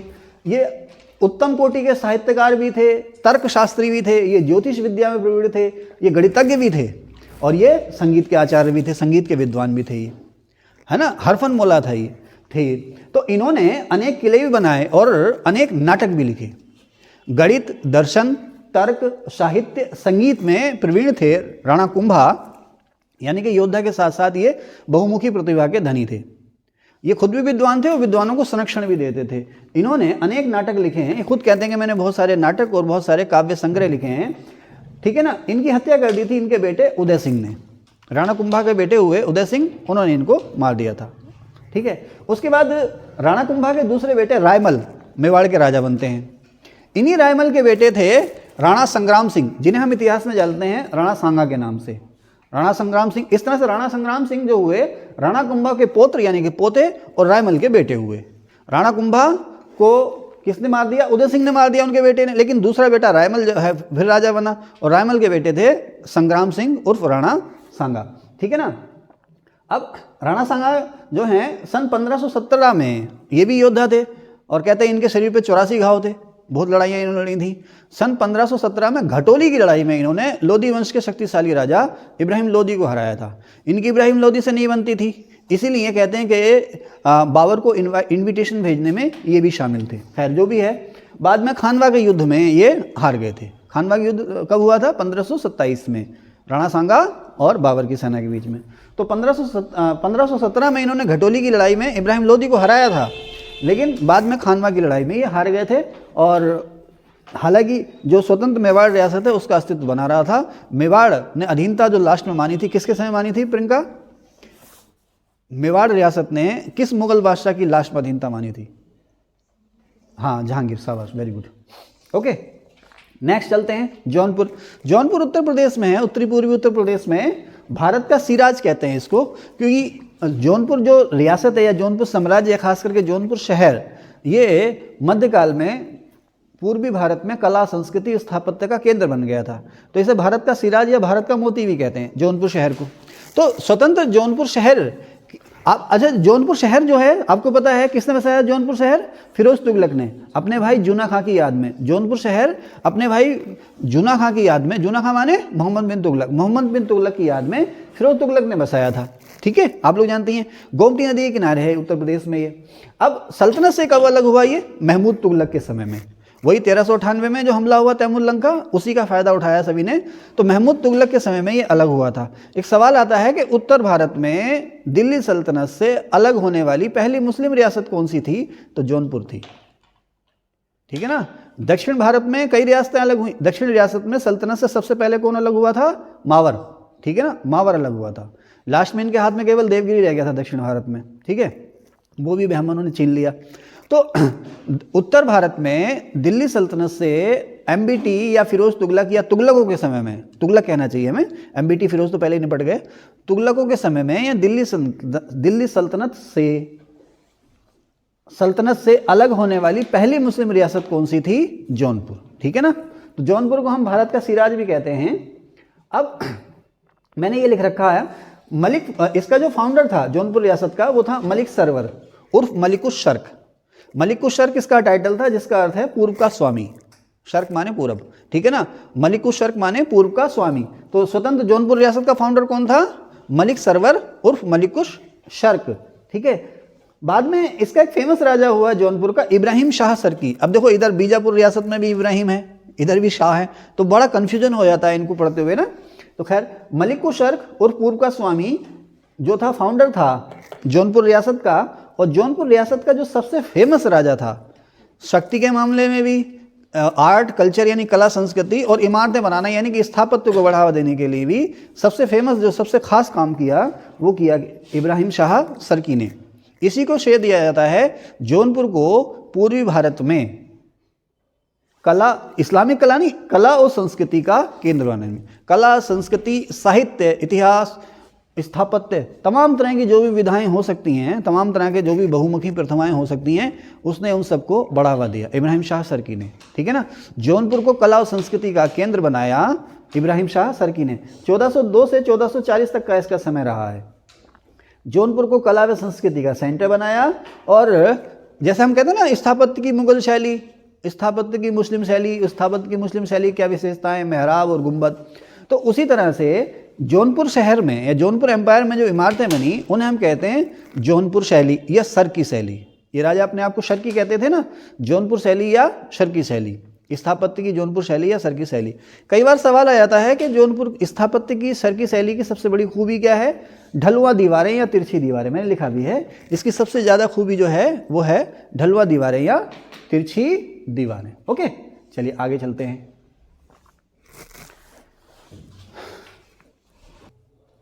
तो आप देखेंगे कि दक्षिण में पहली जो स्वतंत्र मुस्लिम रियासत थी, जैसे अभी मैंने बताया ना कि उत्तर भारत में सल्तनत से अलग होने वाली पहली स्वतंत्र मुस्लिम रियासत थी जौनपुर। ओके। दक्षिण में पहली स्वतंत्र मुस्लिम रियासत थी बहमनी। ये लोग शिया थे। मोहम्मद बिन तुगलक के समय में इन्होंने अपना एम्पायर बनाया था, आप लोग जानते हैं। ठीक है। अब आगे चलते हैं। इसी बहमनी एम्पायर में एक राजा हुआ है अलाउद्दीन हुमायूं। अलाउद्दीन खिलजी नहीं, अलाउद्दीन हुमायूं। ना केवल हुमायूं, बाबर का हुमायूं अलग है, ये हुमायूं अलग है। इसी बहमनी एम्पायर में एक राजा हुआ है अलाउद्दीन हुमायूं। इसको कहा जाता है दक्कन का नीरो। बहुत ही लापरवाह बादशाह था। इसे जालिम हुमायूं भी कहते हैं। कहते हैं कि ये बहुत ही अत्याचारी शासक था, इसलिए इसको जालिम हुमायूं भी कहते हैं। एक बार सवाल आया था कि जालिम हुमायूं का संबंध किस वंश से है? तो बहमनी वंश से है ये, अलाउद्दीन हुमायूं या जालिम हुमायूं। इसने राजकाज पर कोई खास ध्यान दिया नहीं था, इसलिए इसको दक्कन का नीरो कहते हैं ना। कहते हैं ना कि रोम जल रहा था और नीरो बंसी बजा रहा था, तो मैंने शॉर्ट में लिख दिया इसको दक्कनी नीरो। अच्छा, ये बहुत कम उम्र में राजा बना था, तो शुरुआत में राजकाज को चलाने के लिए एक प्रशासनिक परिषद बनी थी। जैसे वो था ना बैरम खां के बाद अकबर के समय में क्या हो गया था? पेटीकोट शासन, है ना। और उसकी नेता कौन हो गई थी? क्या नाम था उनका? महम अनगा, है ना। तो उसी तरह से राजमाता मखदूम जहां, यहाँ लिखा है मैंने राजमाता मखदूम जहां, इसके नेतृत्व में बहमनी एम्पायर में प्रशासनिक परिषद बनी। आपसे पूछ भी सकता है कि किसके समय बनी? तो अलाउद्दीन हुमायूं के समय बनी। कुछ समय तक इन्होंने राज किया। अच्छा, इसी समय महमूद गवां का उत्कर्ष होता है, या महमूद गवां सामने आता है। महमूद गवां जो था, कहीं इसको ईरानी लिखता है, कहीं लिखता है ये तुर्क अफगान था, लेकिन सही बात यह है कि फारसी था, ये ईरान से आया था। ये लोग व्यापार करने आते थे, ईरानी व्यापारी था, इसका आना जाना लगा रहता था। ये संपर्क में आया हुमायूं के, अलाउद्दीन हुमायूं या जालिम हुमायूं के संपर्क में आया, और इसके संपर्क में आने के बाद ये यहीं बस गया, इसके प्रशासन में शामिल हो गया, और धीरे धीरे इसने इतनी तरक्की कर ली कि ये बहमनी एम्पायर का या बहमनी रियासत का वजीर बन गया। तो जिस तरह से बैरम खान ने काम किया अकबर के लिए, बैरम खान ने जिस तरह से अकबर के लिए काम किया था, वही काम इसने किया महमूद गवा ने अलाउद्दीन हुमायूं या बहमनियों के लिए। कहते हैं कि इसके समय में बहमनी एम्पायर का सबसे ज़्यादा विस्तार हुआ, बहमनों का जो सबसे ज़्यादा विस्तार हुआ वो महमूद गवा के समय में हुआ। ठीक है ना साहब, मैंने लिखा भी है, महमूद गवा का उत्कर्ष हुआ किसके समय में? अलाउद्दीन हुमायूं के समय में। अब आप देखें ना कि जो हसन गंगू है उसने बहमनी एम्पायर को 4 तरफों में बांटा था, इसने आगे और प्रशासन का, बहमनी एम्पायर के प्रशासन का फिर से इसने पुनर्गठन किया, वहाँ के रिवेन्यू सिस्टम जो था उसको भी व्यवस्थित किया। महमूद गवा ने बहमनी साम्राज्य को 8 तरफ में बांटा। 20 वर्ष जो है दक्षिण भारत की रियासत पर, बहमनी रियासत पर इसका प्रभुत्व रहा, इसका असर रहा 20 वर्ष तक। बाद में फिर इस पर आरोप लगे और इसकी हत्या कर दी गई थी महमूद गवा की। ठीक है ना, इसने बहमनी एम्पायर को पीक पर पहुंचाया। ईरानी ओरिजिन का था ये, हुमायूं नीरो कह रहा हूँ मैं, हुमायूं नीरो ने इसे मलिकुस तुज्जार, शुरुआत में जो इसने अपनी जो शुरुआत की थी हुमायूं ने, इसे क्या पद दिया था? मलिकुस तुज्जार। ये जो व्यापारी होते थे उनका मुखिया था। यह कह सकते हैं कि ये व्यापार मंत्री कह लो आप, जो व्यापारिक काफिले होते थे उनका मुखिया आप कह लो। मलिक उस तुज्जार यानी कि व्यापारियों का मुखिया बनाया था अलाउद्दीन हुमायूं ने। बाद में ये वजीर बना अलाउद्दीन हुमायूं के समय में ही। ठीक है ना, इसकी जो सबसे महत्वपूर्ण विक्ट्री थी या सबसे महत्वपूर्ण उपलब्धि थी वो थी विजयनगर से गोवा छीनना। विजयनगर से जो गोवा छीना गया वो इसने छीना, महमूद गवा ने। ठीक है ना, सबसे महत्वपूर्ण विजय थी इसकी। इसने अपने एम्पायर को या बहमनी एम्पायर को उत्तर में उड़ीसा से लेकर दक्षिण में तमिलनाडु में कांची तक, और इधर पश्चिम में अरब सागर से पूरब में बंगाल की खाड़ी तक फैला दिया था। पीक था इसका समय। बाद में जब इसको हटा दिया गया, इसको मार दिया गया, तो उसके बाद से ही धीरे धीरे बहमनी एम्पायर का डिक्लाइन शुरू हो गया था। और आपको पता ही है महमूद III के समय में बहमनी एम्पायर बाद में 5 हिस्सों में बट गया था। ठीक है, इसे ही आधुनिक गोवा का फाउंडर कहा जाता है। मैंने लिखा ना आधुनिक गोवा का एफ माने फाउंडर, आधुनिक गोवा का फाउंडर कहा जाता है महमूद गवा को। आगे चलते हैं। हुसैन निजाम शाह 1632 से 1636 तक अहमदनगर का राजा रहा है। हुसैन निजाम शाह, ध्यान रखना ये नाम बड़े मिलते जुलते से हैं ना। हुसैन निजाम शाह जो है 1632 से 1636 तक अहमदनगर का राजा रहा है। इसने अपनी बेटी चांद बीवी का, राजकुमारी चांद बीवी का निकाह किया था बीजापुर के राजा अली आदिल शाह से। बीजापुर का राजा कौन? अली आदिल शाह। और अहमदनगर का राजा कौन? हुसैन निजाम शाह। हुसैन निजाम शाह ने अपनी बेटी चांद बीवी का विवाह किया बीजापुर के राजा अली आदिल शाह से।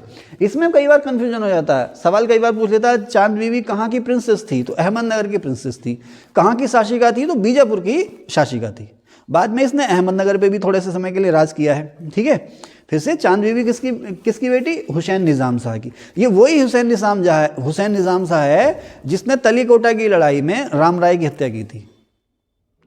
हाँ, ध्यान है ना, हुसैन निजाम शाह, ये वही हुसैन निजाम शाह है। ठीक है ना, तो हुसैन निजाम शाह ने तलीकोटा की लड़ाई में राम राय की हत्या की थी। और तलीकोटा का युद्ध कब हुआ? 1565 के आसपास। ठीक है ना, ठीक है साहब। तो खैर, हुसैन निजाम शाह अहमदनगर ने अपनी बेटी चांद बीवी का निकाह किससे किया? बीजापुर के राजा अली आदिल शाह से। अली आदिल शाह का समय रहा है, ये मैंने गलत लिख दिया। ठीक है, बीजापुर के राजा अली आदिल शाह से इसका विवाह किया। ओके, अब आपसे क्वेश्चन पूछेगा कि चांद बीवी कहाँ की शासिका थी? बीजापुर की। ओके, और कहाँ की राजकुमारी थी? अहमदनगर की। आगे चलें। मलिक अंबर, ये आया अबिसीनिया। अबिसीनिया माने इथोपिया, अफ्रीका में ना, अफ्रीका में इथोपिया या अबिसीनिया, जिस पुराना नाम अबिसीनिया और नया नाम इथोपिया। अच्छा, अफ्रीका से जो लोग आते थे ना उनको क्या कहते थे?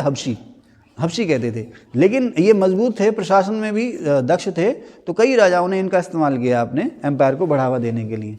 मलिक अंबर जो था, सवाल आता है कि मलिक अंबर कहाँ का वजीर था? ये कहाँ का प्रधानमंत्री था? अहमदनगर का। अहमदनगर का प्रधानमंत्री रहा ये मलिक अंबर। अच्छा, जो शिवाजी जो फेमस है ना गुरिल्ला लड़ाई के लिए, शिवाजी या मराठा जो फेमस हैं गुरिल्ला लड़ाई है, छापामार युद्ध। वही गुरिल्ला मतलब दुश्मन को घेर लेना और घात लगा करके चुपके से हमला करना, नुकसान पहुंचाना और पलायन कर जाना। तो ये दक्कन में इस रिवाज की शुरुआत की थी मलिक अंबर ने की थी। तो कई बार सवाल आता है कि शिवाजी की जो छापामार युद्ध पद्धति थी किस पर आधारित थी, मलिक अंबर की। और ये भी सवाल आता है कि शिवाजी की जो रेवेन्यू सिस्टम था, शिवाजी का जो लगान के नियम कानून थे, लगान वसूलने के जो तौर तरीके थे या राजस्व प्रशासन उनका किस पर आधारित था, तो अहमदनगर के मलिक अंबर के जो काम थे उन पर बेस था या उन पर आधारित था। अच्छा, अब मलिक अंबर ने ये किससे सीखा? अकबर ने जिस तरह से जो दहशाला और जाब्ती सिस्टम शुरू किया था ना, अब अकबर के वजीर कौन थे, वित्त मंत्री कौन थे? राजा टोडरमल। तो अकबर के जो राजस्व सुधार हैं वो टोडरमल के राजस्व सुधार थे।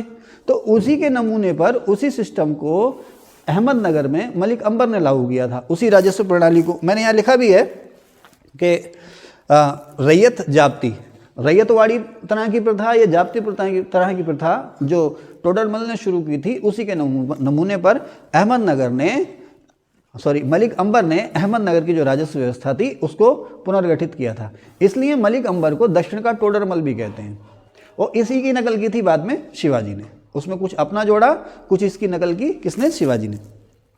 ठीक है, तो अहमदनगर का वजीर था ये, इसे दक्षिण का टोडरमल कहते हैं, दक्कन का टोडरमल कहते हैं। छापामार युद्ध प्रणाली में ये दक्ष था और यही छापामार युद्ध प्रणाली का इस्तेमाल बाद में किया था शिवाजी महाराज ने। आगे चलें, अब आप देखें कि इब्राहिम आदिल शाह जो है, इसने फारसी के बजाय हिंदवी। अब इब्राहिम आदिल शाह कहाँ का राजा था? आदिल शाही कहाँ थी भाई? बीजापुर में। निजाम शाही कहाँ थी? अहमदनगर में। कुतुब शाही कहाँ थी? गोलकुंडा में। इमाद शाही बरार में। और वरीद शाही बीदर में, है ना। हाँ, तो जहाँ पर भी आ जाए निजाम शाह तो यानी कि बीजापुर। तो इब्राहिम आदिल शाह जो है बीजापुर का राजा था, इसने फारसी भाषा के बजाय हिंदवी को अपनी राजभाषा बनाया। हिंदवी क्या हुआ? ऐसी भाषा जिसमें हिंदी, संस्कृत और उर्दू के शब्द मिले जुले हैं। बाद में यही हिंदवी आगे क्या कहलाती है? उर्दू। बाद में यही हिंदवी जो है उर्दू, वो कहते हैं ना, उर्दू भाषा का जन्म कहाँ हुआ? सूफियों की खानकाहों में। दरअसल सूफी जो थे ना, सूफी संत, तमाम तरह के सूफी संत थे ये, तो ये पूरी तरह से धर्मनिरपेक्ष थे। इनके फॉलोअर सभी थे, हालांकि ज़्यादातर मुस्लिम थे, लेकिन ज़्यादातर इनके फॉलोअर जो थे लगभग सभी धर्मों से आए हुए थे। सभी धर्मों के, सभी संस्कृतियों के, सभी भाषाओं को मानने वाले लोग जो थे इनके फॉलोअर थे। तो यहीं से एक मिली जुली भाषा के रूप में उर्दू का जन्म होता है। तो उर्दू ने विशेष ख्याति सबसे पहले पाई दक्षिण भारत में, और दक्षिण भारत से निकल के आई है उत्तर भारत में। और मोहम्मद शाह रंगीला के समय में उत्तर भारत में उर्दू ने बहुत तरक्की की।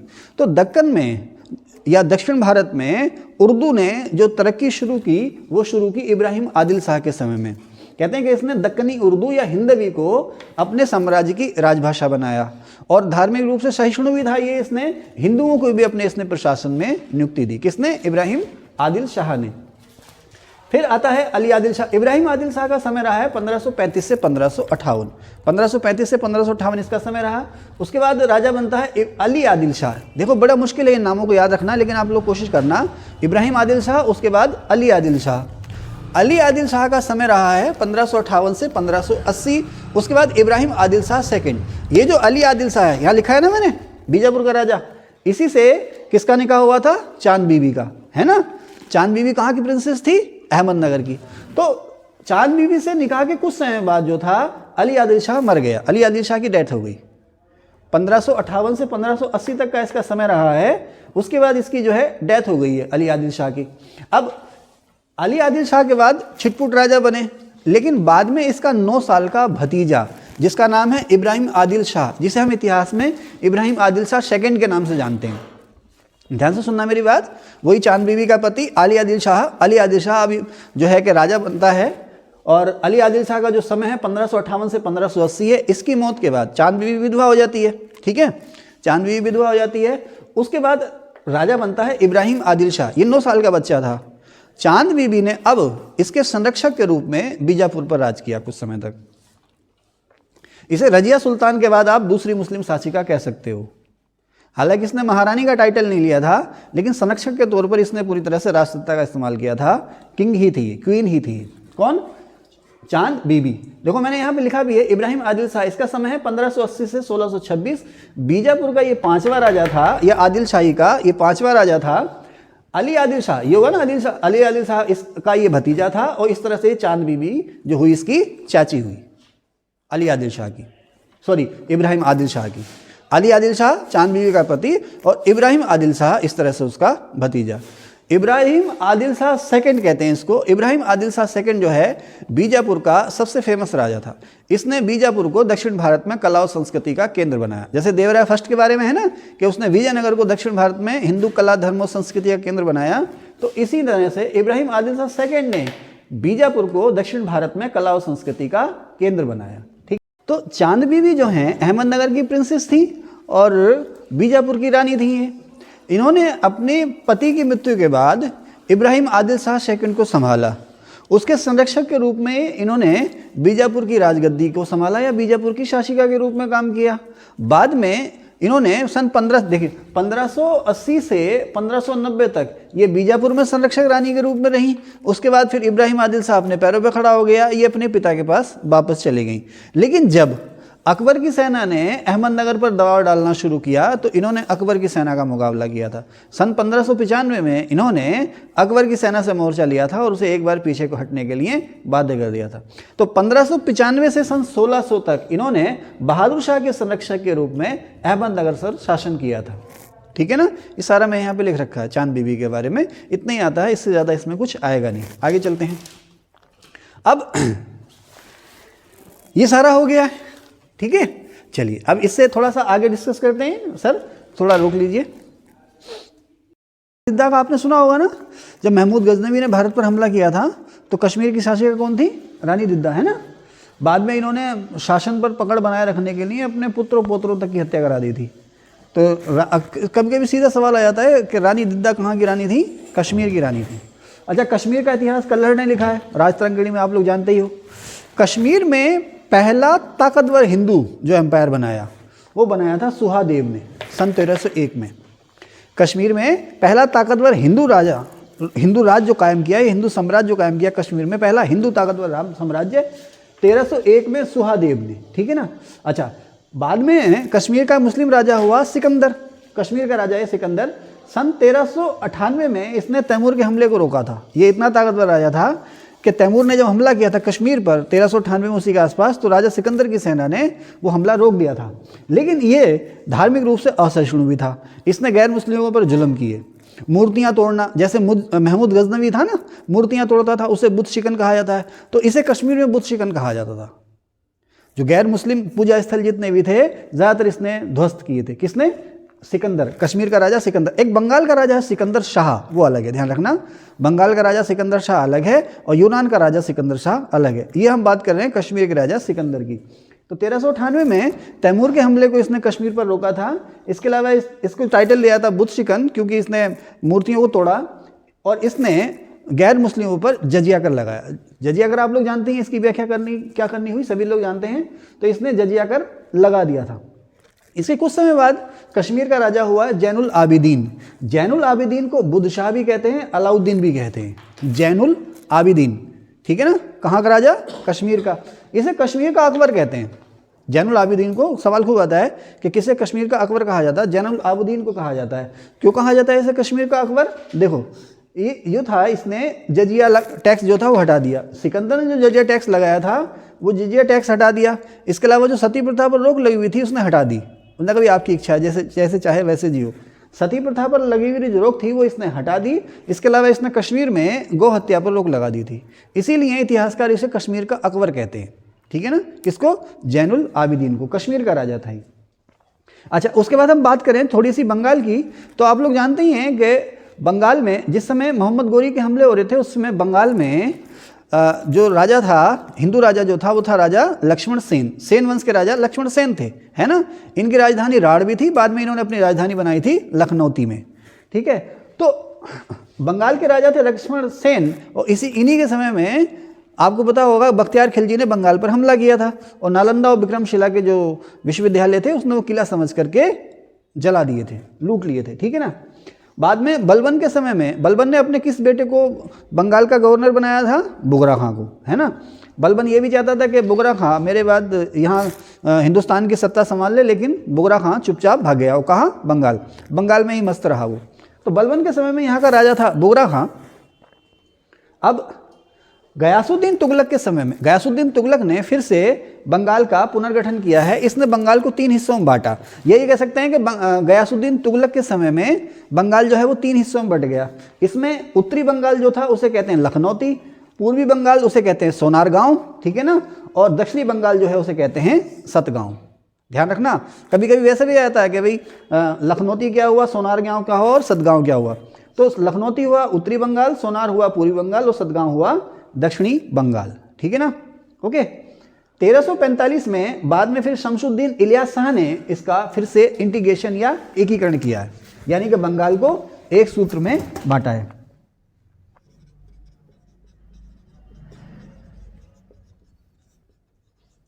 ठीक है भाई, आगे चलते हैं। जरा रोक देना इसको अंकित। अच्छा, ये सारा हो गया है। अब हम किधर चलना है, अटाला मस्जिद। तो फाइनली 1345 में शमसुद्दीन इलियास शाह ने बंगाल का एकीकरण किया, लेकिन बाद में शेरशाह सूरी ने सन 1538 में बंगाल को अपने कब्जे में ले लिया था। 1538 में शेरशाह सूरी ने बंगाल को अपने कब्जे में ले लिया था। बाद में फिर धीरे धीरे अकबर के समय में फिर से ये मुगल एम्पायर के कब्जे में आ गया था। ठीक है, अच्छा चलिए, ये तो हो गया, हमने एक संक्षिप्त सा परिचय दिया अलग अलग राजवंशों के राजाओं के बारे में। अब किसी ने कोई शहर बसाया है, किसी ने कोई बुक लिखी है, किसी ने कोई कैपिटल बनाई है, इसके बारे में मैंने सब अलग अलग डिटेल में लिख रखा है। तो जैसे मैंने यहाँ नंबर 7 दिया है, ये जो नंबर डाले मैंने अपनी याददाश्त के लिए डाले कि किसके बाद कौन सा क्या पढ़ाना है मैंने। तो शहर मैंने टाइटल दिया है यहाँ पर, शहर यानी कौन सा सिटी किसने बसाया है। महाभारत में भीमा नदी के किनारे फिरोजाबाद, देखिए एक फिरोजाबाद मोहम्मद बिन तुगलक ने बसाया था, इसलिए मैंने महाभारत बोल दिया। क्या सर्दी कितनी हो रही है ना, बोल कुछ रहे हैं और निकल कुछ रहा है मुंह से, है ना। तो एक फिरोजाबाद जो था मोहम्मद बिन तुगलक ने बसाया था, वो अलग है, लेकिन ये है महाराष्ट्र वाला फिरोजाबाद। भीमा नदी के किनारे बसा है ये फिरोजाबाद शहर, फिरोज शाह बहमन ने बसाया था। फिरोज शाह बहमन, बहमनी वंश का सबसे पावरफुल राजा था ये फिरोज शाह बहमन। इसने महाराष्ट्र में भीमा नदी के किनारे फिरोजाबाद शहर बसाया था। अच्छा, हैदराबाद जो है मूसी के किनारे, मूसी के दक्षिणी तट पर, ध्यान रखना, मूसी के दक्षिणी तट पर हैदराबाद है, उत्तरी तट पर बाद में थोड़ा सा आगे जाकर के सिकंदराबाद हो गया, ध्यान रखना। तो हैदराबाद जो है मूसी नदी के दक्षिण किनारे पर है। गोलकुंडा का फेमस शहर था ये, और अब आज भारत का सबसे फेमस तो नहीं, बहुत फेमस शहर है, मूसी नदी के किनारे है। इसे गोलकुंडा के राजा मोहम्मद कुली कुतुब शाह ने बसाया था, हैदराबाद शहर को गोलकुंडा के राजा मोहम्मद कुली कुतुब शाह ने बसाया था। कहते हैं कि कोई भागनगर नाम की नर्तकी थी, भागनगर या भागनगर, कहीं उसको भागनगर बोलते हैं, कहीं भागनगर बोलते हैं, जो भी उनका नाम हो, वो नर्तकी थी, जिनसे बाद में मोहम्मद कुली कुतुब शाह का प्रेम प्रसंग हुआ था, और उसी के बाद उन्होंने उसे टाइटल दिया था हैदर महल, और नए बसाए शहर का नाम उन्होंने रखा था हैदराबाद। ठीक है सर। तो मोहम्मद कुली कुतुब शाह जो है 1580 से 1611 तक गोलकुंडा का राजा रहा, और ये गोलकुंडा का 5वां सुल्तान था। मोहम्मद कुली कुतुब शाह गोलकुंडा का 5वां सुल्तान था और सबसे पावरफुल सुल्तान भी था ये। इसके अलावा इसने गोलकुंडा में कला संस्कृति को बढ़ावा देने के लिए बहुत सारे काम किए थे। ठीक है, नौरसपुर शहर, नौरसपुर बीजापुर के राजा इब्राहिम आदिल शाह ने बसाया। अच्छा, इब्राहिम आदिल शाह जो थे ना, वो कला और संगीत के बहुत बड़े प्रेमी थे। कहते हैं कि उन्होंने भगवान गणेश और माता सरस्वती के सम्मान में बहुत सारे राग लिखे, बहुत सारे रागों की रचना की और बहुत सारे गीत भी लिखे। वो कहते हैं वो गाते भी थे। इसके अलावा वो तानपुरा नाम का वाद्य यंत्र भी बजाते थे। तानपुरा नाम का वाद्य यंत्र, इंस्ट्रूमेंट होता है ना, म्यूजिकल इंस्ट्रूमेंट, वही बजाते थे। कौन? इब्राहिम आदिल शाह सेकंड, इब्राहिम आदिल शाह सेकंड, ये वही हैं इब्राहिम आदिल शाह बीजापुर के, जो जिनके संरक्षण में चांद बीबी ने कुछ समय तक राज किया था, इब्राहिम आदिल शाह। तो इन्होंने एक किताब लिखी, नवरस या किताबे नौरस, किताबे नवरस या किताबे नौरस। उसमें संगीत के जो राग हैं उनके बारे में डिस्कशन किया गया है। किताबे नवरस या किताबे नौरस, इन्होंने किताब लिखी थी। आगे कहीं मैंने लिखा भी, ये बताऊंगा। उसके बाद इसी नाम से इन्होंने शहर बसाया, नौरसपुर। ठीक है, इब्राहिम आदिल शाह ने बसाया, और इसी नौरसपुर में इन्होंने एक महल बनाया अपना, और महल के अंदर एक मंदिर भी बनाया। महल के अंदर मंदिर भी बनाया। इसका मतलब ये भी एक सहिष्णु राजा रहे होंगे या सभी धर्मों का सम्मान करते होंगे, ठीक है ना। अब नेक्स्ट, नर्मदा नदी के किनारे मध्य प्रदेश में होशंगाबाद शहर बसाया अल्लभ खां और हुसंग शाह ने, ठीक है। अहमदनगर, गुजरात का जो अहमदनगर शहर है उसका फाउंडर था गुजरात का राजा अहमद शाह। गुजरात में अहमदनगर शहर किसने बसाया? अहमद शाह ने, ठीक है ना। आगे चले, नंबर 7 ये हो गया।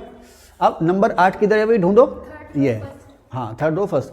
दौलताबाद में ऑब्जर्वेटरी या वेधशाला, दौलताबाद में ऑब्जर्वेटरी या वेधशाला बनाई थी फिरोज शाह बहमन ने, फिरोज शाह बहमन ने, ठीक है ना। बीदर, राजधानी बीदर में एक फेमस मदरसा माने कॉलेज, जिसमें खास करके इस्लामिक एजुकेशन दी जाती थी, फारसी अरबी पढ़ाई जाती थी और तरह की चीज़ें भी यहाँ पढ़ाई जाती थी, लेकिन इसका नाम रखा गया था मदरसा। बीदर में मदरसा बनाया था महमूद गवाह ने। ये सवाल खूब आता है कि किसने बीदर में मदरसा बनाया? महमूद गवाह ने। महमूद गवाह किस वंश का था? बहमनी वंश, ठीक है, बहमनी वंश का ना महमूद गवाह है। हाँ, इसके बाद ही बहमनी वंश का पतन शुरू हुआ था, ठीक है। अब नंबर 9 किधर गया, ढूंढो। ये है चार मीनार, हैदराबाद की शान है ना। चार मीनार हैदराबाद में है, ये किसने बनाया? मोहम्मद कुली कुतुब शाह ने, ठीक है ना। चार मीनार हैदराबाद मोहम्मद कुली कुतुब शाह ने, ठीक है। ग्रेनाइट पत्थर से बनी हुई इमारत है ये। गोल गुंबज भी ग्रेनाइट पत्थर से बनी हुई इमारत है। गोल गुंबज जो है वो इब्राहिम आदिल शाह ने बनाया, ध्यान रखना, इब्राहिम आदिल शाह सेकंड, वही इब्राहिम आदिल शाह चांद बीवी वाले, इब्राहिम आदिल शाह सेकंड ने बनाया गोल गुंबज। और एक्चुअली ये गोल गुंबज जो है मकबरा है, किसका मकबरा है? इब्राहिम आदिल शाह के पिता अली आदिल शाह का। सवाल आता है कि गोल गुंबज किसका मकबरा है? बीजापुर के राजा अली आदिल शाह का मकबरा है, जो कि बनाया था उसके बेटे इब्राहिम आदिल शाह सेकंड ने, ठीक है ना। गोल गुंबज, ठीक है। आगे चलें, इब्राहिम का रोजा, सर एक सवाल आता है, इब्राहिम का रोजा। एक्चुअली इब्राहिम का रोजा जो है ये अनेक इमारतों का समूह है। इब्राहिम का रोजा जो है अनेक इमारतों के समूह को कहा जाता है, जो इमारतें बनाई हैं इब्राहिम आदिल शाह सेकंड ने। बीजापुर में, जैसे बीजापुर का गोल गुंबज, बीजापुर की अन्य जो इमारतें हैं उन्हें सभी को कहते हैं हम इब्राहिम का रोजा, जिसमें गोल गुंबज भी शामिल है। इसके अलावा गोल गुंबज, ये जो गोल गुंबज है ना, इसमें और मस्जिदें और मकतब मदरसे भी शामिल हैं। ये जो गोल गुंबज है ना, जो सेंट पीटर्स चर्च है रोम में, उसका जो गुंबद है या उसका जो गुंबज है, गुंबज या गुंबद, दुनिया में सबसे बड़ा गुंबद कहा जाता है। Saint Peter's church, Saint Peter's of basilica, Saint Peter's church जो है वो दुनिया में सबसे बड़ा गुंबद कहा जाता है। उसके बाद दुनिया का दूसरा सबसे बड़ा गुंबद जो है ये गोल गुंबज, ठीक है ना। किसका मकबरा है ये? किसका मकबरा है ये? अली इब्राहिम अली, किसका मकबरा है? अली आदिल शाह का, ठीक है। गोल गुंबज कहते हैं कि ये इमारत इस तरह से बनी हुई है कि अगर आप एक बार आवाज़ दो तो उसकी जो साउंड है 7 बार इको करती है, यानी कि 7 बार ध्वनि करती है, ठीक है ना। विश्व का दूसरा सबसे बड़ा गुंबज है ये। बीदर का बीजापुर में विलय हुआ था बाद में। इसी इब्राहिम आदिल शाह सेकंड ने बीदर को किसने मिला लिया था? बीजापुर में, ठीक है ना। बरार को किसने हड़पा था? अहमदनगर ने, और बीदर को हड़पा बीजापुर ने। बी से बीदर और बी से बीजापुर, है ना। आपको, लेकिन बी से बरार भी होता है, तो ज़रा सावधानी बरतें, ठीक है। गोलकुंडा का किला, कहते हैं गोलकुंडा का किला किसने बनाया? तारंगल में नहीं, अब तो ये तो काकते और वारंगल दोनों मिलकर सर्दी में हो रहा तारंगल, तो थोड़ा माफ़ करना है। तो गोल गुंबज जो है गोल गुंबज कहाँ से आ गया? गोलकुंडा का किला। गोलकुंडा का जो किला है वो तेलंगाना में है। तेलंगाना में कौन सी रियासत थी? वारंगल। वारंगल के राजा जो थे, काकतीय वंश के राजा जो कहलाते हैं, वारंगल के काकतीय वंश के राजाओं ने गोलकुंडा की पहाड़ियों पर एक फेमस किला बनाया था, जिसके बाद में उस शहर का नाम भी गोलकुंडा हो गया और किले का नाम भी गोलकुंडा हो गया। रानी रुद्रम्मा ने भी यहीं से शासन किया था, जो काकतीय वंश की शासिका रही हैं, ठीक है। बाद में ये जो गोलकुंडा के मुस्लिम राजा हुए हैं, इन्होंने इस किले को और बढ़ावा दिया या बढ़ाया चढ़ाया। जैसे आगरा किला है ना, आगरे किले की जो शुरुआत हुई है वो हिंदू राजाओं के समय में हुई है। सिकंदर लोदी ने उसको और मजबूत किया, बाद में बाबर या मुगलों के समय में आगरे किले का और विस्तार हुआ। तो उसी तरह से गोलकुंडा जो किला है बेसिकली वारंगल के जो काकतीय वंश के राजा थे उन्होंने बसाया, गोलकुंडा के राजाओं ने बाद में, गोलकुंडा के जो मुस्लिम राजा थे उन्होंने इसका और विस्तार किया। किधर गया गोलकुंडा? मैंने लिखा भैया काकतियों ने, बाद में कुली कुतुब शाह ने इसका विस्तार किया। हैदराबाद में मक्का मस्जिद, मोहम्मद कुली कुतुब शाह। कुली कुतुब शाह, मोहम्मद कुली कुतुब शाह एक ही चीज़ है ना, कभी आलस में लिख दिया होगा, मोहम्मद लिखना छोड़ दिया मैंने, तो आप कन्फ्यूज ना हो। सैयद सलार जंग संग्रहालय, ये बहुत बाद में बना, हैदराबाद में है। 1857 के विद्रोह के समय हैदराबाद के वज़ीर सैयद सलार जंग ने अंग्रेज़ों की खूब खिदमत की थी, तो अंग्रेज़ों ने खुश होकर के हैदराबाद निज़ाम को कुछ बहुत सारा एरिया वापस दे दिया था। तो सैयद सलार जंग म्यूज़ियम या सैयद सलार जंग संग्रहालय हैदराबाद में है। अब बीजापुर में है झंझेरी मस्जिद, मैंने कहा ना इब्राहिम का रोजा, इसमें शामिल है बीजापुर की झंझेरी मस्जिद, कहीं इसको झांझरी लिख देते हैं, झंझेरी मस्जिद इब्राहिम आदिल शाह सेकंड ने बनाई है बीजापुर में, ठीक है। तो मैंने एक फार्मूला बनाया था, इब्राहिम आदिल की झांझर गोल है, लिख दूं, इब्राहिम आदिल की झांझर गोल है, मुझे याद रट गया है ये, इब्राहिम आदिल की झांझर गोल है। तो इब्राहिम आदिल मान ले, इब्राहिम आदिल शाह सेकंड, झांझर से झंझरी मस्जिद और गोल से गोल गुंबज, ठीक है ना। अपने अपने तरीके हैं, आप अपने तरीके से किसी से याद कर लेना। मांडू, मांडू कहाँ हुआ भाई? मालवा, ठीक है ना। मांडू में एक आई शेप महल बना है, आई है ना, कैपिटल आई। मांडू में एक कैपिटल आई शेप महल बना है, 7 मंजिला था, इसको कहते थे जहाज महल, या कहते हैं मांडू में ये महल बना हुआ है, आई आकार में, आई शेप में है। ये 7 मंजिला महल है, जिसे जहाज महल या हिंडोला महल कहते हैं। इसे मालवा के ताकतवर राजा महमूद खिलजी ने बनवाया था, ठीक है ना, ठीक है, महमूद खिलजी या मोहम्मद खिलजी जो भी है ये, ठीक है। कुंभलगढ़ का किला राणा कुंभा ने बनाया, और चित्तौड़गढ़ में कीर्ति स्तंभ राणा कुंभा ने, किसे हरा करके? महमूद खिलजी को। महमूद खिलजी को हराने के बाद चित्तौड़गढ़ में राणा कुंभा ने कीर्ति स्तंभ बनाया था। ये पहले भी मैं इस वीडियो को शुरू में आपको बता चुका हूँ। नंबर 10 किधर है भाई? ये है, जौनपुर में है, भारत का सिराज जौनपुर। जौनपुर में अटाला मस्जिद और झंझेरी मस्जिद इब्राहिम शाह सरकी ने बनाई है, ठीक है ना, ठीक है ना, इब्राहिम शाह सरकी ने, ठीक है साहब। अब झंझेरी मस्जिद 2 हो गई, एक बीजापुर की झंझेरी मस्जिद और एक जौनपुर की झंझेरी मस्जिद, ध्यान रखना। तो जौनपुर की अटाला मस्जिद और झंझेरी मस्जिद इब्राहिम शाह सरकी ने बनाई है। जौनपुर की जामा मस्जिद हुसैन शाह सरकी ने बनाई है, ठीक है ना। कश्मीर में बुलर झील में एक टापू बनाया जिसको नाम दिया था जैनुलंका द्वीप, किसने बनाया पता है? ये जैनुल आबिदीन ने।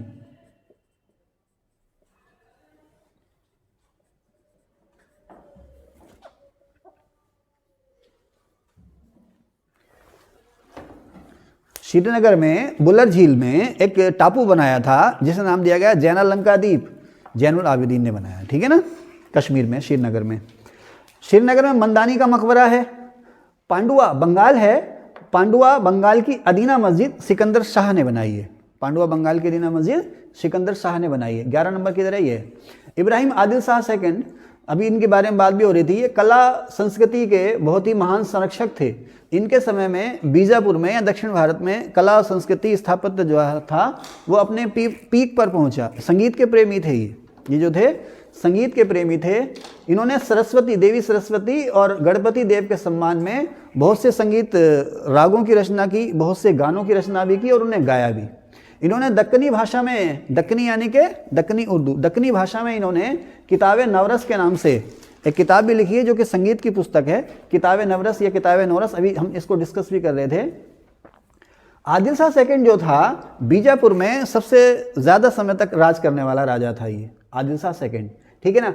एक बुक है तारीख फरिश्ता, जिसे कहते हैं सल्तनत इतिहास को जानने के लिए सबसे प्रमाणित बुक जो है तारीख फरिश्ता है। तो तारीख फरिश्ता के लेखक जो थे वो थे मोहम्मद कासिम फरिश्ता, इनका पूरा नाम था मोहम्मद कासिम फरिश्ता। तो इस मोहम्मद कासिम फरिश्ता को जो संरक्षण दिया था इब्राहिम आदिल शाह सेकंड ने दिया था। तो कई बार सवाल ये भी आ जाता है कि मोहम्मद कासिम फरिश्ता की जो बुक है तारीख फरिश्ता किसको समर्पित है? इब्राहिम आदिल शाह सेकंड को समर्पित है, ठीक है ना। अच्छा, ये ऐसे लिख दिया मैंने। एक कृतिवास है बांग्ला कवि, इन्होंने रामायण का संस्कृत से बांग्ला भाषा में अनुवाद किया था। नंबर 12 मोहम्मद कुली कुतुब शाह। इन्हें आदि उर्दू काव्य का पिता कहा जाता है। आदि उर्दू काव्य माने दक्कनी उर्दू, उसका पिता कहा जाता है। इन्हें उसकी शुरुआत जो की उस पोइट्री की इन्होंने ही की थी। इन्होंने दक्कनी उर्दू का पहला काव्य संग्रह लिखा। इसके अलावा फारसी शैली में इन्होंने दक्कनी उर्दू में दीवान लिखा था। जैसे हिंदी में चौपाई होती है ना, उसी तरह से उर्दू में कविता। रसिक प्रिया, ये जयदेव की जो बुक है ना गीत गोविंद, जयदेव किसके आश्रित थे, किसके दरबार में थे? तो उसमें एक ही आंसर देना सोच समझ के। जयदेव, गीत गोविंद के रचयिता जयदेव किसके दरबार में थे? राजा लक्ष्मण सेन के, ठीक है ना।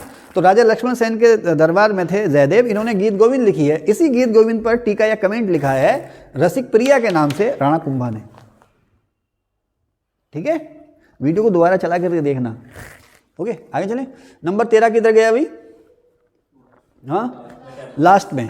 ये मैंने बताया कैपिटल। अलग अलग राजाओं ने अपनी राजधानियां बनाई हैं। देखना भाई, फ्रेम से बाहर तो नहीं हो रहे। अलग अलग राजाओं ने अपनी अपनी, रहने दो कोई दिक्कत नहीं, अपनी अपनी राजधानियां बनाई हैं। जैसे लक्ष्मण सेन जो बंगाल के राजा थे, इनकी राजधानी राढ़ भी रही है, बाद में इन्होंने अपनी राजधानी बनाई थी लखनऊती। शमशुद्दीन इलियास शाह के समय में बंगाल की कैपिटल बनी पांडुआ। उसके बाद पांडुआ से गौड़ राजधानी बंगाल की किसने ट्रांसफर की? अलाउद्दीन हुसैन शाह ने। अलाउद्दीन हुसैन शाह सॉरी, पांडुआ से गौड़ राजधानी ट्रांसफर की थी इसने, अलाउद्दीन हुसैन शाह ने। इसने अपने साम्राज्य में हिंदुओं को ऊंचे ऊंचे पद दिए थे, ठीक है ना। मालवा की राजधानी थी धार। बाद में अलफ खां और हुसैन शाह ने धार की जगह मांडू को मालवा की राजधानी बनाया था, ठीक है। खानदेश की राजधानी थी बुरहानपुर, लेकिन खानदेश का सैनिक मुख्यालय था असीरगढ़। बहमनी साम्राज्य की पहली जो राजधानी थी गुलबर्गा थी। बहमनी एम्पायर की सबसे पहली राजधानी गुलबर्गा थी, बाद में गोलकुंडा राजधानी बनी थी। बहमनी एम्पायर की पहले राजधानी थी गुलबर्गा, बाद में गोलकुंडा इसकी राजधानी बनी। बीदर की राजधानी बीदर थी, गोलकुंडा की राजधानी गोलकुंडा थी। मैंने यहाँ पर एरो लगा के यहाँ पे लिखा है कि बाद में मोहम्मद कुली कुतुब शाह ने हैदराबाद को गोलकुंडा की राजधानी बनाया। आप देखें ना, बहमनी एम्पायर की राजधानी पहले क्या थी?